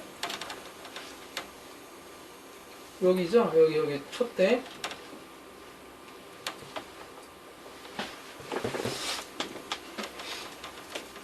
이 마오로가 요 빛인데 요 촛대에서 나오는 빛이 전부 다 마오로라는 뜻하고 똑같아요. 등잔이라고 초가 아닙니까? 둘 다 가능한데요. 그렇게 할게요. 저는 줄 데가 없으니까 등잔대 이렇게 해도 되고 촛대라고 해도 되고 그게 왜냐하면 이거는 촛대고요. 7개로 되어 있는데 둘, 셋, 넷 이렇게 요거는 촛대고 여기에 또 등잔이 있고 촛불을 피우는 게 아니잖아요. 여기에 올리브유로 이렇게 이게 우리말이 좀 그렇긴 하겠다. 여기 이제 올리브유로 이렇게 하니까 그래, 등잔대로 할게. 어쨌든 빛에 관한 거예요. 그러면 그 빛은 그 등잔대 위에 있는 성막의 불빛하고 똑같은 단어고요. 똑같이 사용돼요. 10번이나 하고. 모세오경에만 똑같이 10번 사용되고, 요한계시록에서는 그 7별을, 7별, 그죠? 7별을 누구라고 지칭을 하죠? 요한계시록에서는 그 7사자, 7안겔로스, 그죠? 그 7교회의 사자, 교회의 말씀, 좋은 복음을 전하는 자. 그러니까 이 등잔대는 이 사람, 그러니까 우리를 뜻해요. 근데 7장, 요한복음 7장에는 무슨 얘기 나오죠? 계속. 전체적인 맥락은 계속 빛을 못 알아먹는 유대인들에 관한 얘기 나오죠? 그래서 8장에는 무슨 얘기 나오냐면 나는 세상의 빛이다. 8장 12에서 20절까지 보면 계속 빛 얘기를 계속 하세요. 그죠? 그래서 진리로 너희를 자유롭게 하리라. 진리의 빛으로 너희를 자유롭게 하리라. 9장에는 그래서 무슨 얘기가 나오죠? 맹인을 고쳐주는 얘기가 나와요. 그죠? 맹인은 결국 보는 문제고 빛의 문제죠. 그래서 7장부터 9장까지 그래서 여기의 장면이 나온다고 할 수 있겠어요. 그 다음에 여기 이제 분향단이고요. 그죠? 분향단 이렇게.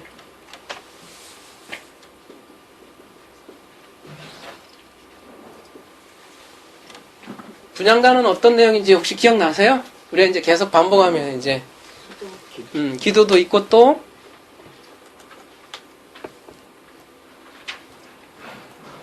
기도가 가장 중심이고 그 5일째 주로 메타포는 5라는 숫자가 은혜의 숫자이기도 해요. 원래 언제 우리가 숫자에 대해서도 한번 알아볼 텐데요. 5는 은혜의 숫자예요. 근데 은혜의 숫자의 동시에 5는 또 전쟁의 숫자예요. 항상 이게 전쟁하고 관련이 많아요. 고통의 숫자이기도 하고요. 우리가 기도라고 하면 사실은 진리의 흘림이잖아요. 그래서 영적 전쟁의 무기가 기도인데 그 영적 전쟁의 가장 무기는 사실은 진리죠. 그러니까 굉장히 우리가 빛이 됐어요, 여러분이. 응? 자, 생각해 봅시다. 여러분이 애굽에서 출애굽했어요, 그죠? 그래서 홍해를 가르셨어요. 만나를 통해서 하늘의 양식을 여러분이 만나를 통해서 하늘의 양식을 알았어요, 여러분이. 먹었어요. 그죠? 그냥 이 만나로 먹는 게 아니라 표적만 구하는 게 아니라 이제는 그걸 통해서 하늘의 양식을 알았어요. 그러면 여러분이 뭐가 되냐면 드디어 별이 되는 거예요, 별. 이제 아브라함한테 그렇게 얘기했던 여러분이 코카브가 되는 거예요. 그럴 때 뭐가 시작을 하냐면 드디어 진리의 흘림이 여러분에게서 나오는 거예요. 근데 진리의 흘림이 나오면 반드시 무슨 현상이 일어나냐면 뭐가 일어날 것 같아요? 그때부터? 그렇죠. 그거예요. 그러니까 이 성막은요, 우리의 아주 구원의 여정이 아주 집약적으로 되어 있어요. 그죠? 출애굽하고 세례받고 만날 통해서 하늘의 양식하고 우리가 드디어 30배, 60배, 100배의 그 빛의 존재가 되는데 그때 진리의 흘림이 나올 때 강력한 핍박이 오고 그럴 때 그 핍박을 이기는 무기는 뭐냐면 기도. 근데 기도가 세상에서 말하는 그런 기도가 아니라 하나님께서부터 내려받는 더 공급받아야 이길 거 아니에요. 그죠? 그게 분향단이에요. 그 내용이 요한복음 10장에 이제 무슨 얘기 나와요? 계속 요한복음 10장부터 13장까지 다른 내용이 아니라 계속 예수님 죽이려고 그래요. 유대인들이 보면. 한번 자세히 읽어보세요. 첫 번째로 예수님께서 말씀을 전해요. 나팔이라고 했잖아요. 그때부터 이제 말씀을 전하는 거예요. 그러면 그 분향단이 나팔절에 해당한다고 들었잖아요. 지난 강의 한번 좀 이해 안 되면 한번 들어보시고 나팔절에 해당하는데 나팔을 불면 전쟁이 일어나는 거예요. 예수님께서 말씀을 전하니까 나사로 이제 부활시켰잖아요. 그죠? 근데 그때부터 막 본격적으로 예수님을 죽이려고 하잖아요. 그리고 14장부터 16장이 그 유명한 뭐예요? 다락방 강화잖아요, 그죠? 14장부터 16장이 다락방 강화잖아요, 그죠? 그 유명한 다락방 강화가 무슨 내용이에요? 진리의 흘림이죠, 뭐, 그죠? 마지막으로 예수님께서 고별 강화니까 가장 중요한 말씀들을 해주신 거잖아요. 그리고 17장은 뭐예요? 이제 그 유명한 뭐 대제사장 기도라고도 하죠. 기도. 마지막 기도 해주시는 거잖아요. 그죠? 그래서 내용이 굉장히 많아요. 그래서 요한계시록도 보면은 요 부분이 가장 크게 차지해요. 8장부터 14장까지 차지하니까 굉장히 길다고요. 본론이라고요. 그러니까 어떻게 보면 이게 가장 긴 기간이죠. 그 얘기는 무슨 얘기냐면 우리 신앙생활에서도 이제 시작이라는 예, 진리를 알았으면 끝이 아니라 그때부터 시작인 거예요. 아이고 이게 힘든 거야. 10장부터 아니요 계시록도 한번 보시면 예, 계시록도 보시면 굉장히 길어요. 이 내용이 제일 많아요. 나팔 전쟁하고 이런 게 거의 힘들어요. 그 다음에는 뭐예요? 이제 여기에 드디어 이 휘장이 먼저 있네요.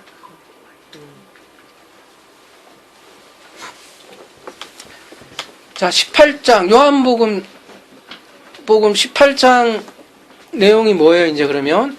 예수님께서 18장, 19장, 37절까지네, 그죠? 무슨 내용이 나와요? 예수님께서 먼저 휘장은 그러면 뭘 뜻한다고 그랬죠? 지난주 한번 저렇게 여러분이 조금 기억을 되살린다면? 응? 예, 예수님이고 또 어떻게 되는 거예요, 예수님이? 찢어지시고 그러니까 우리가 언약의 기둥에서 완성하는 거고 죽음이죠. 그죠? 무트 당하는 거잖아요. 그리고 요단강 건너가는 거고 그죠? 그러면은 18장 19장은 예수 그리스도의 지금 죽음 기사가 나오잖아요. 그죠? 37절까지요. 딱 구분한다면 그 다음에 마지막은 이제 법궤잖아요. 그죠? 여기 법궤 마지막에 오고 거기는 이제 그래서 요한복음 19장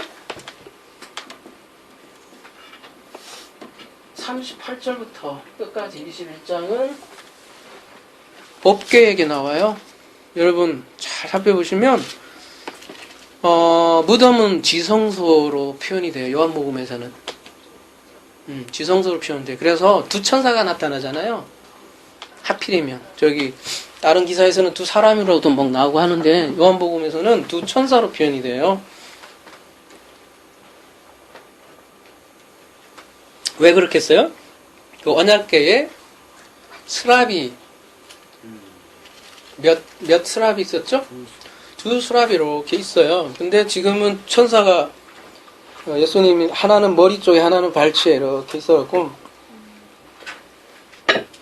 법궤로 이렇게 딱 보여주시는 거죠. 그래서 죽음과 부활은 대제사장이 지성소에 여러분 대제사장이 지성소에 들어가서 살아남으면 어떻게 된 거예요? 그 제사는 받는 거잖아요. 그렇지 않고 대제사장이 못 나오면 그건 어떻게 되는 거예요? 이거는 뭔가 정결하지 못한 거잖아요. 받지 않은 거잖아요. 하나님께서 받지 않은 제사를 드린 거잖아요. 근데 예수님께서 지금 죽으셨으나 부활하셨다는 건 뭐예요? 하나님께서 그 제사를 온전히 받으셨다는 거예요. 그래서 예수님께서 이제 그 에덴을 회복하는 장면이 이제 요한복음 20장의 마지막으로 나오는 것이죠. 20장 15절을 보면 그 동산지기로 표현을 해요.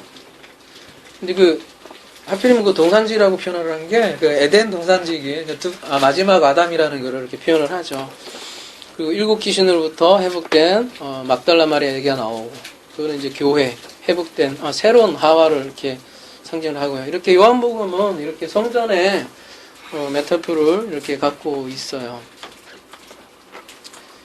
한번 집에서 한번 이렇게 한번 읽어보세요. 그러면 물론 성전뿐만 아니라 절기도 굉장히 중간중간 이렇게 많이 박혀 있어요.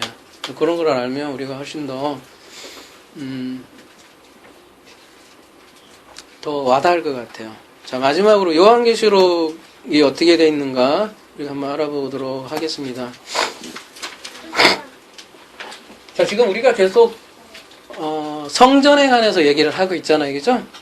그러니까 성경은 성전에서 시작해서 성전으로 끝난다고 해도 가히 과언이 아닌 거예요. 그렇다면 요한계시록도 어떻게 되는 거예요? 성전 얘기일 거란 얘기예요. 안 봐도 무리라는 거예요. 근데 대부분 그런 성전으로 보지는 않고 이상한 공포 호러로 보거나, 그죠? 아마겟돈 전쟁이라는 영화도 나오고, 이거를 언약이나 이런 걸로 보지 않고, 미래 예언, 노스트라다무스 이런 쪽으로만 자꾸 보니까, 그러니까 창세기를 처음에 창조 쪽으로 해서 구원의 구속사를 놓친 거하고 똑같이, 또 성경의 오메가인 계시록을 이상한 공포 호러물로 함으로써 우리가 예수 그리스도를 다 놓치는 거죠. 근데 요한계시록도 똑같이 성전 얘기고 예수 그리스도 얘기라고, 예수 그리스도의 구속사 얘기하는 거라는 것이죠. 먼저 이 요한계시록이 쓰인 배경을 한번 보자면, 언약의 중첩기라는 거예요. 그러니까 옛 언약도 있고요, 새 언약도 함께 있었던 시대라는 거예요. 지금은 우리는 완벽하게 어떻게 보면 저희는요 완벽하게 어떻게 보면 그런 시대는 아니잖아요. 뭐라고 해야 되나?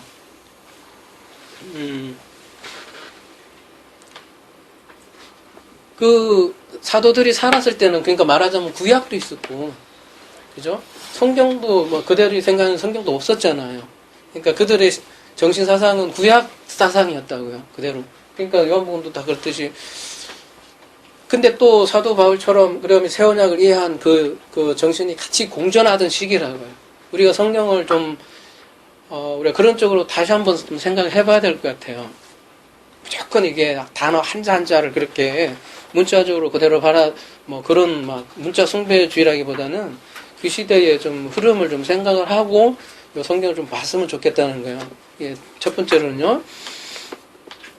그러니까 요한계시록이 분명히 그랬잖아요. 제일 처음에 나오는 얘기가 속히 이루어질 일이라고 했잖아요. 그죠?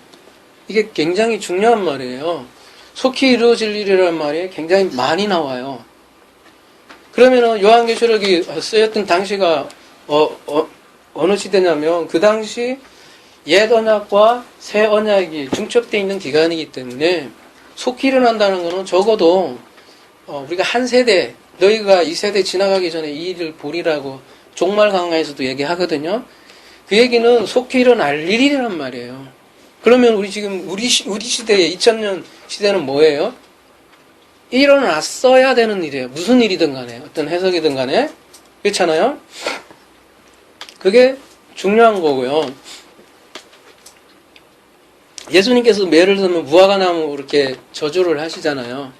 그게 뭐예요? 뭘 예표한 거예요? 우리가 잘 알다시피 성전 파괴에 대한 저주한 거라고 저희는 다 공히 다 알고 있잖아요. 그죠? 그리고 그런 생각이 베드로도 깔려 있어요. 베드로 한번 볼까요? 베드로전서 4장 17절 함께 볼까요? 베드로전서 4장 17절. 베드로전서 4장 17절.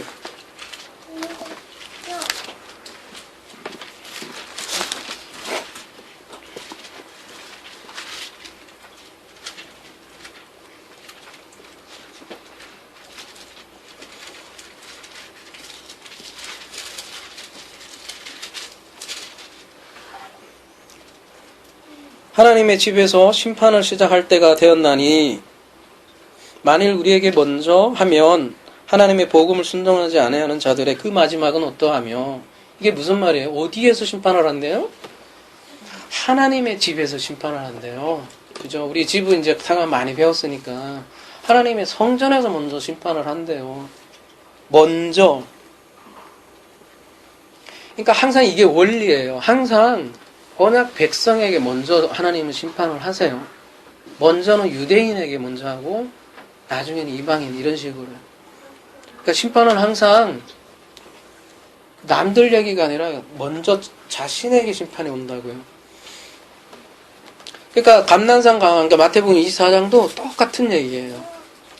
그래서 돌 하나 돌 위에 남지 않고 다 무너뜨리라고 예수님께서 말씀하셨잖아요.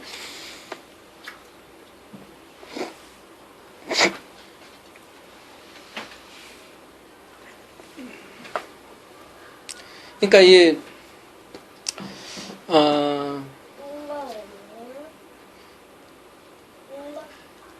성전이 그 한번 볼까요? 마태복음 24장 3절 한번 봐보세요. 마태복음 24장 3절 보면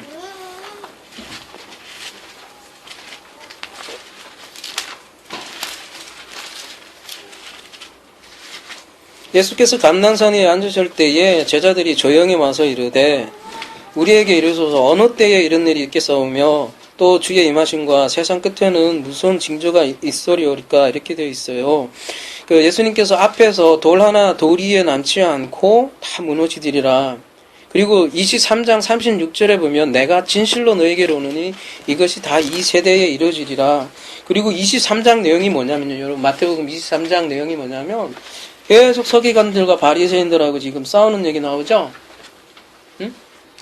전 문맥이 그래요.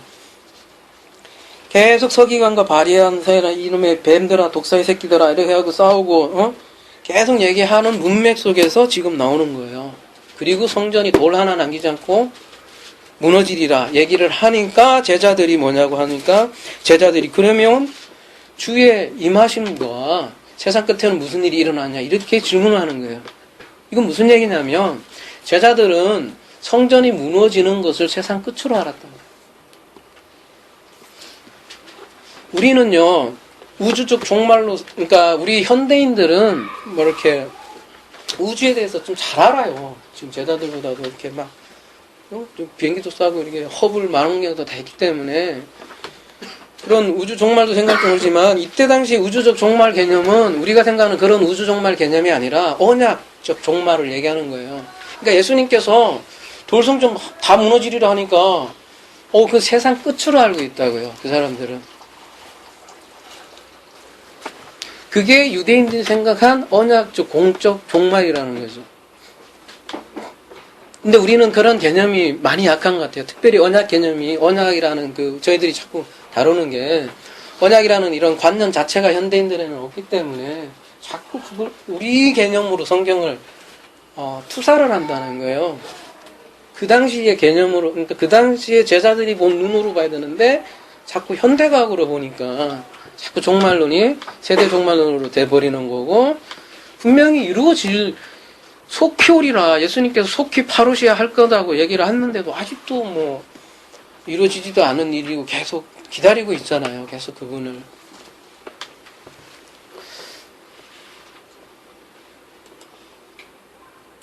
그런 배경을 좀 이해하시고 요한계시록을 본다면 우리가 조금 이해할 수 있을 것 같아요. 심지어 사도들조차도 그죠? 예수님께서 부활하고 승천한 이후에도 율법에 대해서 굉장히 혼돈해했고 율법을 지켰고요. 또 그죠? 또 헷갈렸고 베드로는 3번씩이나 그죠? 하나님의 3번이면 엄청난 거예요. 표현이 3번씩이나 정결 음식 갖고도 그런데 그죠? 다른 건 오직하겠냐고요. 왜냐하면 왜 그러한 행동들이 일어났겠어요? 여전히 그 성전이라는 게 그들에게 돌성전이라는 것이 있었기 때문에 그 성전에 매일 수밖에 없는 거예요. 이 성전은 옛 언약의 대표물이잖아요. 그러니까 옛 언약에 사로잡힐 수밖에 없었던 거죠. 근데 여러분 이 돌 성전이 무너진 이후는 상황이 전혀 달라졌어요. 그러니까 AD 70년 이후에는 전혀 달라졌어요. 그러니까 말하자면 그들이 이제 그들이 믿던 성전이 없어지니까 어떻게 되는 거예요? 옛 언약은 정말로 이제 공히 깨달은 거죠. 그들도 사도들도 한꺼번에 알겠냐고요. 그렇지 않아요. 인간들인데 깨닫는 거예요. 예수님께서 하신 말씀이 그거였구나. 그리고 우리가 율법의 종이 아닌가 이거였구나 이렇게 안 거죠. 그러니까 예수님께서 부활하신 게 30년인데 대략요 70년에 이게 무너졌단 말이에요. 티투스 장군에 의해서 한 40년간의 유보 기간을 줬단 말이죠. 그죠? 이스라엘에게 충분히 회개할 기간을 줬어요. 노아에게 120년을 주었듯이 40년의 유보 기간을 일종의 회개를 촉구하는 기간을 줬죠. 근데 헤롯 성전은 무너지고 이제 제2성전 시대잖아요. 이때가 흔히 그 얘기를 하잖아요. 그리고 새 성전 시대가 열렸어요. 자, 이게 배경이에요. 좀 어렵지는 않죠. 예. 성전이 무너지고 열리고 그러니까 그런 얘기를 한 거예요. 그 배경으로 생각을 하고 요한계시록 다시 한번 보자고요. 자, 요한계시록 여러분이 전체 그림을 그냥 한번 타이틀만 가서 한번 봅시다. 그러니까 요한복음처럼만 대략 한번 나갑시다. 자, 이 창세기 구조로 한번 보자고요. 특별히 여기 요한계시록은 절기하고 또 맥락이 굉장히 깔려 있어요. 6월절, 그다음에 무교절, 그다음에 초실절, 그다음에 오순절, 그다음에 나팔절, 속죄일, 장목절 이거 이렇게 관련돼 있다고 기억나시죠? 요거 잘 그 절기하고 상당히 연관돼 있어요. 왜냐하면 하나님께서 절기를 만드셨을 때 여호와의 절기라고 했거든요. 왜 절기를 만드셨겠어요? 단순히 뭐 농사져라 뭐 그랬겠어요? 하나님께서 그러니까 언제 파루시아 할 거냐, 언제 오실 거냐, 언제 그 얘기는 또 나중에 하겠지만 언제 성령이 강림할 거냐 이런 게 다 때가 있다고요. 때가 참에 그가 오셨다고 했잖아요, 그죠? 성령이 언제 강림하셨어요? 네, 오순절 그런 식으로 이런 절기를 만들어 놓은 이유는 이런 절기가 오히려 더 우리에게 이해하기가 쉽다는 거죠. 그렇게 절기를 따라 요한계시록을 쭉 이해하기가 더 쉬운 거예요. 그래서 1장은 6월절로 보시면 될 것 같아요. 지난번에도 한번 본 것 같지만 그래서 요한을 부르시잖아요.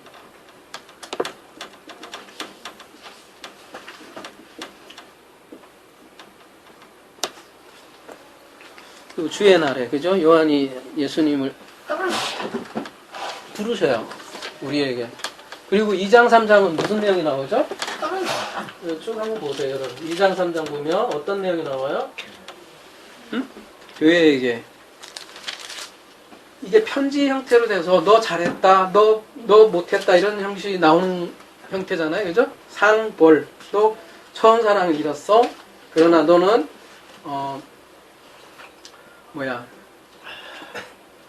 교훈은 잘 지켰어. 이런 식으로 계속 얘기하잖아요. 이거를 전문용어로 언약 고소예요. 언약 소송. 그러니까 언약에 관한 거라고 그랬잖아요. 요한계시록도 선지서들이 다 언약 소송장이라고 그랬잖아요. 여러분 그거 기억나세요? 제가 얘기한 거? 외롭네. 언약 소송하는 거예요. 지금도 마찬가지로 구조가 똑같이 돼 있어요. 언약 그러니까 물론 그냥 우리가 편하게 21세기 사고로 보면 이거는 잘했고 이거는 못했네. 너희 교회 좀 더 하자 이렇게 볼 수도 있겠지만 전문적인 용어로 언약 소송 똑바로 정신 차리라는 거예요. 그게 무교절이잖아요. 무교절이라는 건 뭐예요? 제외 학생 비진리예요. 비진리가 이렇게 퍼지면 안 되는 거잖아요. 그래서 교회에게 지금 그 진리를 굳게 붙들라는 강력한 경고가 2장 3장에 나와 있잖아요. 그죠? 여기 그 다음에 4장하고 5장은 이제 하늘의 장면으로 올라가죠. 그죠? 요한이 하늘로 올라가죠. 그죠? 그때 누구를 만나요? 드디어 하늘의 보좌와 첫 열매이신 예수 그리스도를 보는 거예요. 우리가 이 3장 창세기 3일째까지는 이 그리스도의 사역이라고 얘기를 했잖아요. 그가 부활하시고 첫 열매가 되어서 4장에는 성부 하나님에 대한 보좌가 나오잖아요. 5장에는 그 성부 하나님께 어린 양이 두루마리를 취하죠. 그죠? 그런 장면이 나오잖아요. 첫 열매 그리스도 얘기 나오는 거예요, 이때는. 그 다음에는 오순절은 무슨 얘기, 오순절은 어떤 날이에요, 여러분? 성령이 강림한 날이기도 하지만 또 어떤 날이에요? 율법을 받은 날이기도 하죠. 그죠? 6장, 7장, 한번 6장, 7장 쭉쭉 한번 넘겨보세요. 그러면 어떤 내용이 나와요, 여러분? 쭉쭉 그냥 넘기면? 7 봉인에 담긴 심판, 이렇게 나오죠.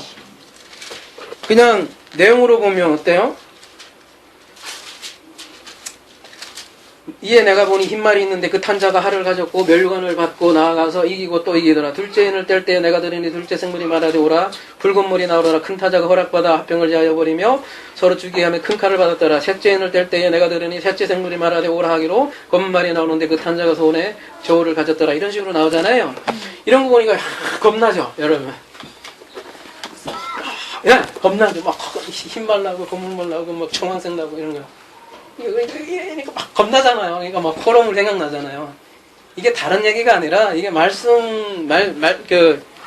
진리가 선포되는 장면이에요. 여러분, 이게 하나님 나라가 시작되는 장면이고요.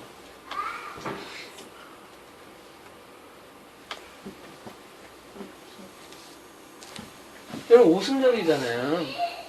그죠? 오순절에 성령께서 임하시잖아요. 그때 제자들이 한 게 뭐예요? 요엘서 선지자 말하고, 그죠? 예, 막 이루어졌다. 그러니까 그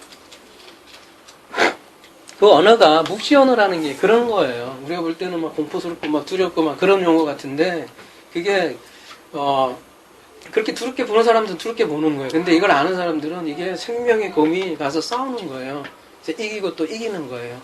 또 이거를 막 적그리스로 해석하고 하는 분도 있는데, 그렇지 않아요. 그 말의 색깔들도 다 있고. 어쨌든 크게 봐서 하나님 나라가 시작되는 거고 뻗어나가는 거예요. 그래서 7장에는 14만 4천 얘기가 나오잖아요. 그죠? 그리고 8장에서 14절 아까 그랬죠. 여기가 제일 길다고, 그죠? 예, 분향장 기간. 여기 마찬가지로 정계시록에서 나팔절이 가장 길어요. 8장에서 주로 나오는 얘기들이 그 책 얘기 나오잖아요. 그리고 나팔 얘기 나오고 이런 것들이 모두 그 말씀을 전하는 거하고 관련이 돼 있어요. 전부 다. 그 다음에 말씀을 읽는 장면도 나오고요. 그렇게 복음을 전파하고 설교하고 말씀을 읽으니까 그 다음에 일어날 일이 뭐예요, 그러면?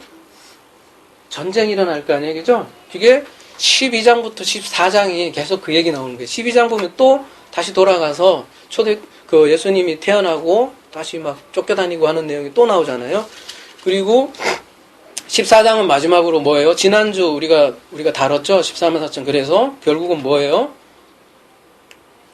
그 영적 전쟁이 일어나고 순교자가 생긴다는 것이죠. 그래서 그 순교가 생기면 그 순교의 피가 뭐를 부르냐면 대접 심판을 불러요. 그때. 예? 그 순교의 피가 차면 하나님께서 그때 이제 대접 심판을 한다는 거죠. 그게 속죄일, 그 다음에 해당되는 게 이제 15장부터 19장까지.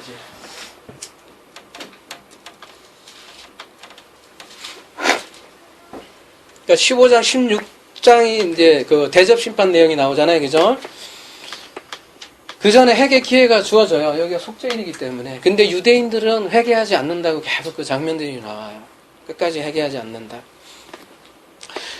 그리고 나서 안 하니까 17장, 18장에 무슨 얘기가 나와요? 그냥 이렇게만 한번 넘겨보세요. 그러면 크게 그냥 큰 음력이 내릴 심판 이런 식으로 나오죠. 그죠? 그 다음에 뭐 바벨론의 패방 이렇게 나오잖아요. 이게 음료 바벨론 심판 이런 내용이 나와요. 이걸 많은 사람들이 로마로 얘기하지만 아닙니다. 이게 옛성전입니다. 옛성전 무너지는 장면이고 거기에 뭐 수많은 장사 용품 이런 게 나와서 장사 뭐 향유, 유향, 포도주, 감람유, 밀가루, 뭐 이렇게 금, 보석, 진주 이런 거 하니까 21세기로 생각을 하니까 당연히 뭐 장사품 이렇게 생각한다고 생각하는데 이런 게 전부 다 성전에 들어가는 거예요. 유향 이런 것들이요. 다 성전이 다 무너지는 장면을 이렇게 표현을 한 거예요. 언제요? AD 70년에요. AD 70년에 옛 성전이 한꺼번에 확 무너졌다고요. 여러분 만약에 로마로 이걸 본다면 로마가 그렇게 무너졌습니까?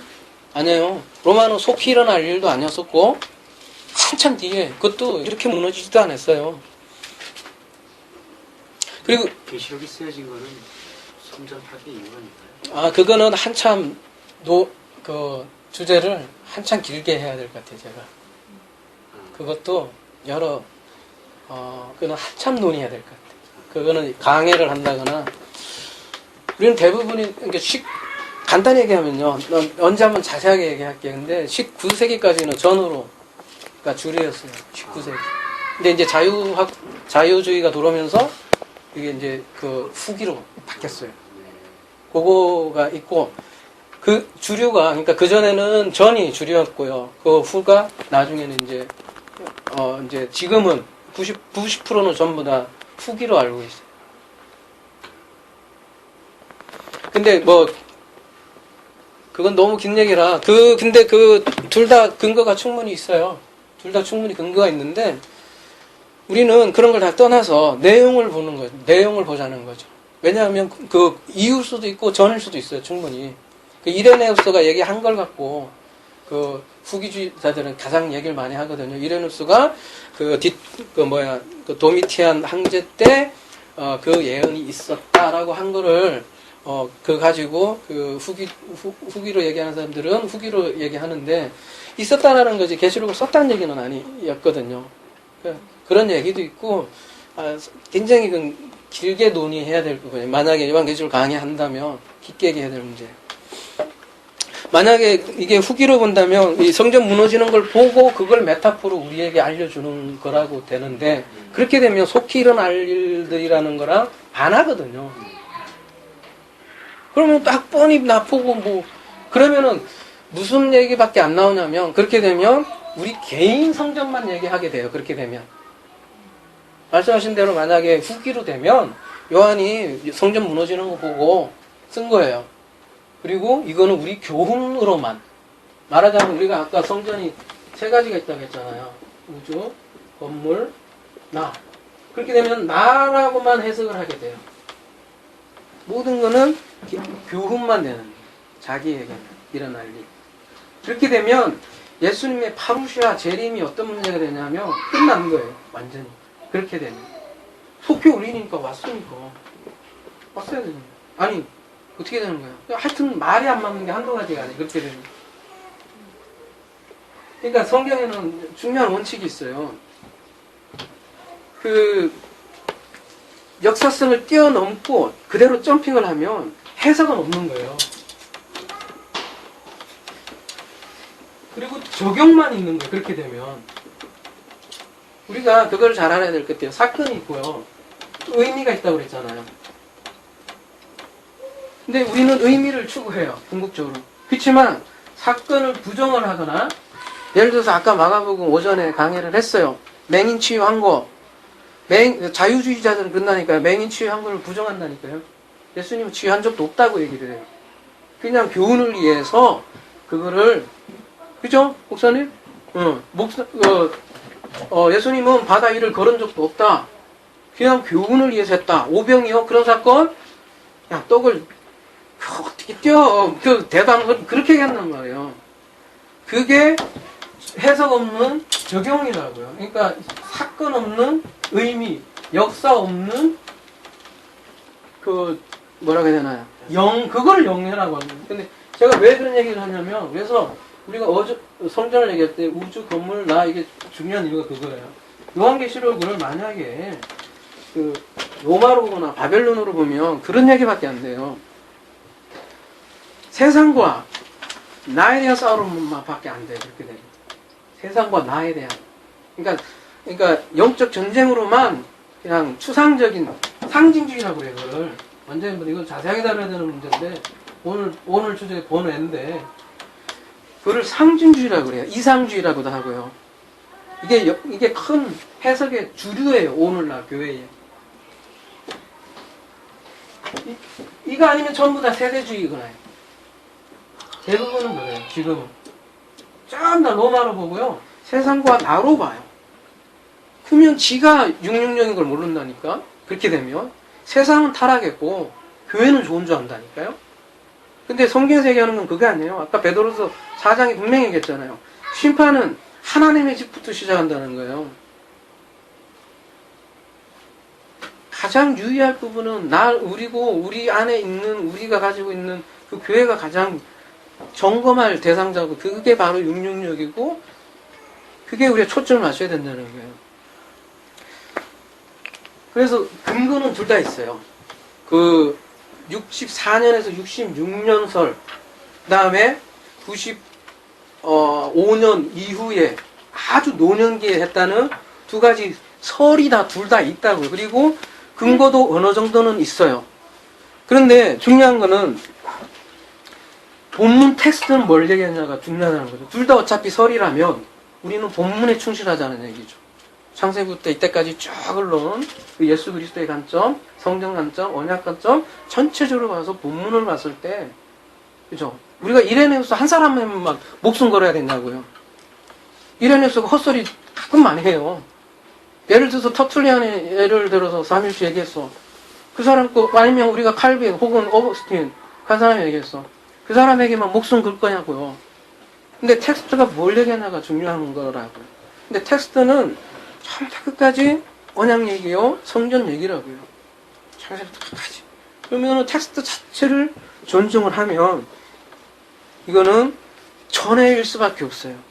전해일 수밖에 없어요. 속기 일어날 일이 없고요. 이게 물론 다수의 주장은 아니에요. 근데 다수가 우리가 지금 경험하잖아요. 다수가 진리를 결정하던가요? 그 부분은 제가 다 언제 한번 자세하게 다룰게요. 왜냐하면 그런 거는 요한계시록의 그 강의의 첫 출발에 사실은 본문 강의보다 더 중요한 게 바로 그런 거예요. 기본적인 이게 후냐 전이냐 이런 부분이 중요하기 때문에. 근데 어쨌든 저는 전에 그러니까 요한복음이 제일 나중에 썼다는 보고는 입장이고요. 그리고 또 저같이 보는 사람이 많아요. 토저나 이런 분들. 요한복음을 제일 나중으로 보는 거예요. 그리고 수준을 보세요, 여러분. 여러분 요한계시록의 수준이 그런지 몰라도 저는 요한복음이 훨씬 더 이게 나이가 느껴지지 않아요, 여러분? 그래서 저는 요한복음이 더 나이가 느껴지는데요. 그냥 문체로만 봐도. 근데 요한계시록은 보면 좀 뭐라고 할까요? 아직도 막 좀 냄새가 나지 않나요? 어떤 행위주의 냄새 비슷한 좀 잘못 보면 막 이렇게 전혀 어떤 원색적이지 않아요? 예. 저는 요한복음이 훨씬 더 뒤에 썼다고 봐요. 그래서 문체가 달라요. 예. 그리고 요한복음에는 분명히 그래서 종말 강화 자체가 없어요. 예? 이미 이루어진 일이 있기 때문에 거기에서 무너지리라 얘기도 안 하잖아요. 그렇잖아요. 공강복음에는 종말 강화에 대해서 굉장히 많이 강조를 해요. 근데 요한복음에서는 한마디도 얘기 안 해요. 그냥 성전 무너지리라 이게만 얘기하지 종말 강화라고 따로 없잖아요. 이미 요한계시록에서 다 얘기했기 때문이죠. 자, 요한복음 자 마무리합시다. 요한복음 19장은 그래서 17장, 18장 옛 성전이 와르르 무너지는 장면이었어요. 그러면 19장에서는 뭐가 이루어져요? 그러면 옛 성전이 무너지면 혼인잔치가 이루어져야 될 거 아니에요, 그죠? 창세기 6장에 여기가 자칼과 네케바 혼인잔치라고 그랬잖아요. 6일자예요, 그죠? 19장에 보면 자칼 네케바 혼인잔치가 이루어지잖아요, 그죠? 그리고 19장 요한계시록 19장 13절에서 15절 보면 그 세마포에서 막 피 튀는 장면이 나와요. 그때 보면 그 장면이 뭐냐면 대속죄일에 그 대제사장이 그 피 튀잖아요. 그 장면하고 똑같아요. 지금 대제사장이 교체되는 거예요. 예전에는 대제사장이 너희들 율법 쪼들은 너희들이 그 제사장인데 지금 예수님으로 대제사장이 교체되는 거예요. 여러분 그걸 파루시아라고 하는 거예요. 파루시아가 예수님께서 떴다라는 의미거든요. 오셨다는 얘기거든요. 옛 성전을 무너뜨리는 거 그리고 새로운 우리 대제사장으로 오신 거 그거를 성경에는 파루시아라고 하는 거예요. 이 파루시아 용어는 구약에서도 많이 떠요. 하나님께서 구름 뭐 번개 이런 걸로 강림하셨다 이렇게 얘기할 때 그거를 파루시아로 얘기를 한다고요. 근데 우리 보통 저번에 물어보셨잖아요. 저기 형제님이 재림을 어떻게 보실 거냐고. 이게 자꾸 조금의 힌트가 되셨으면 좋겠어요. 그러니까 좀 힌트가 됐으면 좋겠어요. 그러니까 보통 사람들이 얘기하는 재림과 좀 그러니까 이 파루시아를 어떻게 보냐에 따라 틀린 거예요. 그죠? 이거를 말 타고 진짜 구름 타고 오는 그런 재림으로 오는 거냐? 아니면 이 언약 심판을 그리고 우리가 안 보이지만 이 세상을 그게 오신 거예요. 하나님이 왜 눈에 안 보이시지만 역사적으로 관섭을 하시잖아요. 성전을 엎어버리시고 그럼 오신 거 아니냐고요. 그게 파루시아고 파루시아는 단 1회가 아니라 역사적으로 계속 관할 수 있다고요. 그리고 개인적으로도 개인에게 진리로 그리스도로 오시는 게 개인의 파루시아고요. 그리고 역사 엔딩은 그건 그다음 문제잖아요. 그거는 뭐 우주가 부서지든 그거는 그다음 문제잖아요. 우리가 베레시트가 되어 있으면 우리가 교회가 되어 있으면 우리 안에 파루시아가 되어 있으면 그건 그 다음에 큰 문제가 아니라는 거죠. 근데 사람들은 그거에만 관심이 되어 있는 거죠. 자, 그리고 마지막으로 20장에서 20장에는 천년왕국이잖아요. 그죠? 그러면 생각해 봅시다. 혼인잔치가 이루어졌어요. 예수님과. 그러면 안식을 하잖아요.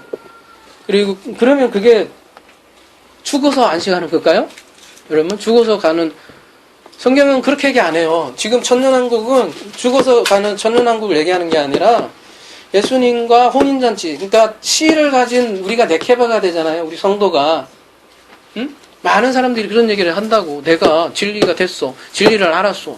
그럼 뭐 그다음부터 굉장히 당황들 하세요. 이거 어떻게 살아야 되지? 그럼 뭐 할 것도 하나도 없네. 뭐 이렇게 막 어떻게 방황들 되게 하시는 것 같더라고요. 그때부터 시작이에요. 성경은 천년왕국이 이때부터예요. 천년이 뭐냐면 천이 1260일에 비해서 엄청난 기간이 천이에요. 이거는 짧은 고통 고난의 기간이나 뭐 그런 기간이라 한다면 천년이잖아요. 긴 기간이라고요. 그때부터 하늘에 앉힌 자로서 그죠? 에베소서 2장 6절 그때부터 새롭게 태어난 다시 살 사람들이 이제 천년왕국 시작하는 거예요. 그때부터 다시 배워야 돼요. 또 배워야 되고 그래서 예수님 알아가고 그런 거예요. 너무 막 당황해 하실 것도 없고 그리고 그렇게 된 존재로서 그냥 살면 되는 거예요. 새로운 기준이 바뀌잖아요. 이제 선악 기준도 바뀌고 다 바뀌잖아요. 그리고 이 시대에 진리가 뭐 있습니까? 솔직히 그러면은 누가 그걸 또 다시 세워나가야 돼요? 바로 여러분 아닙니까? 드디어 여러분이 섬기는 거예요. 섬김은 말씀드렸잖아요. 높은 사람이 낮은 자를 섬기는 거라고. 천년왕국이란 게 그잖아요. 왕노릇 한다고 그랬잖아요. 여러분.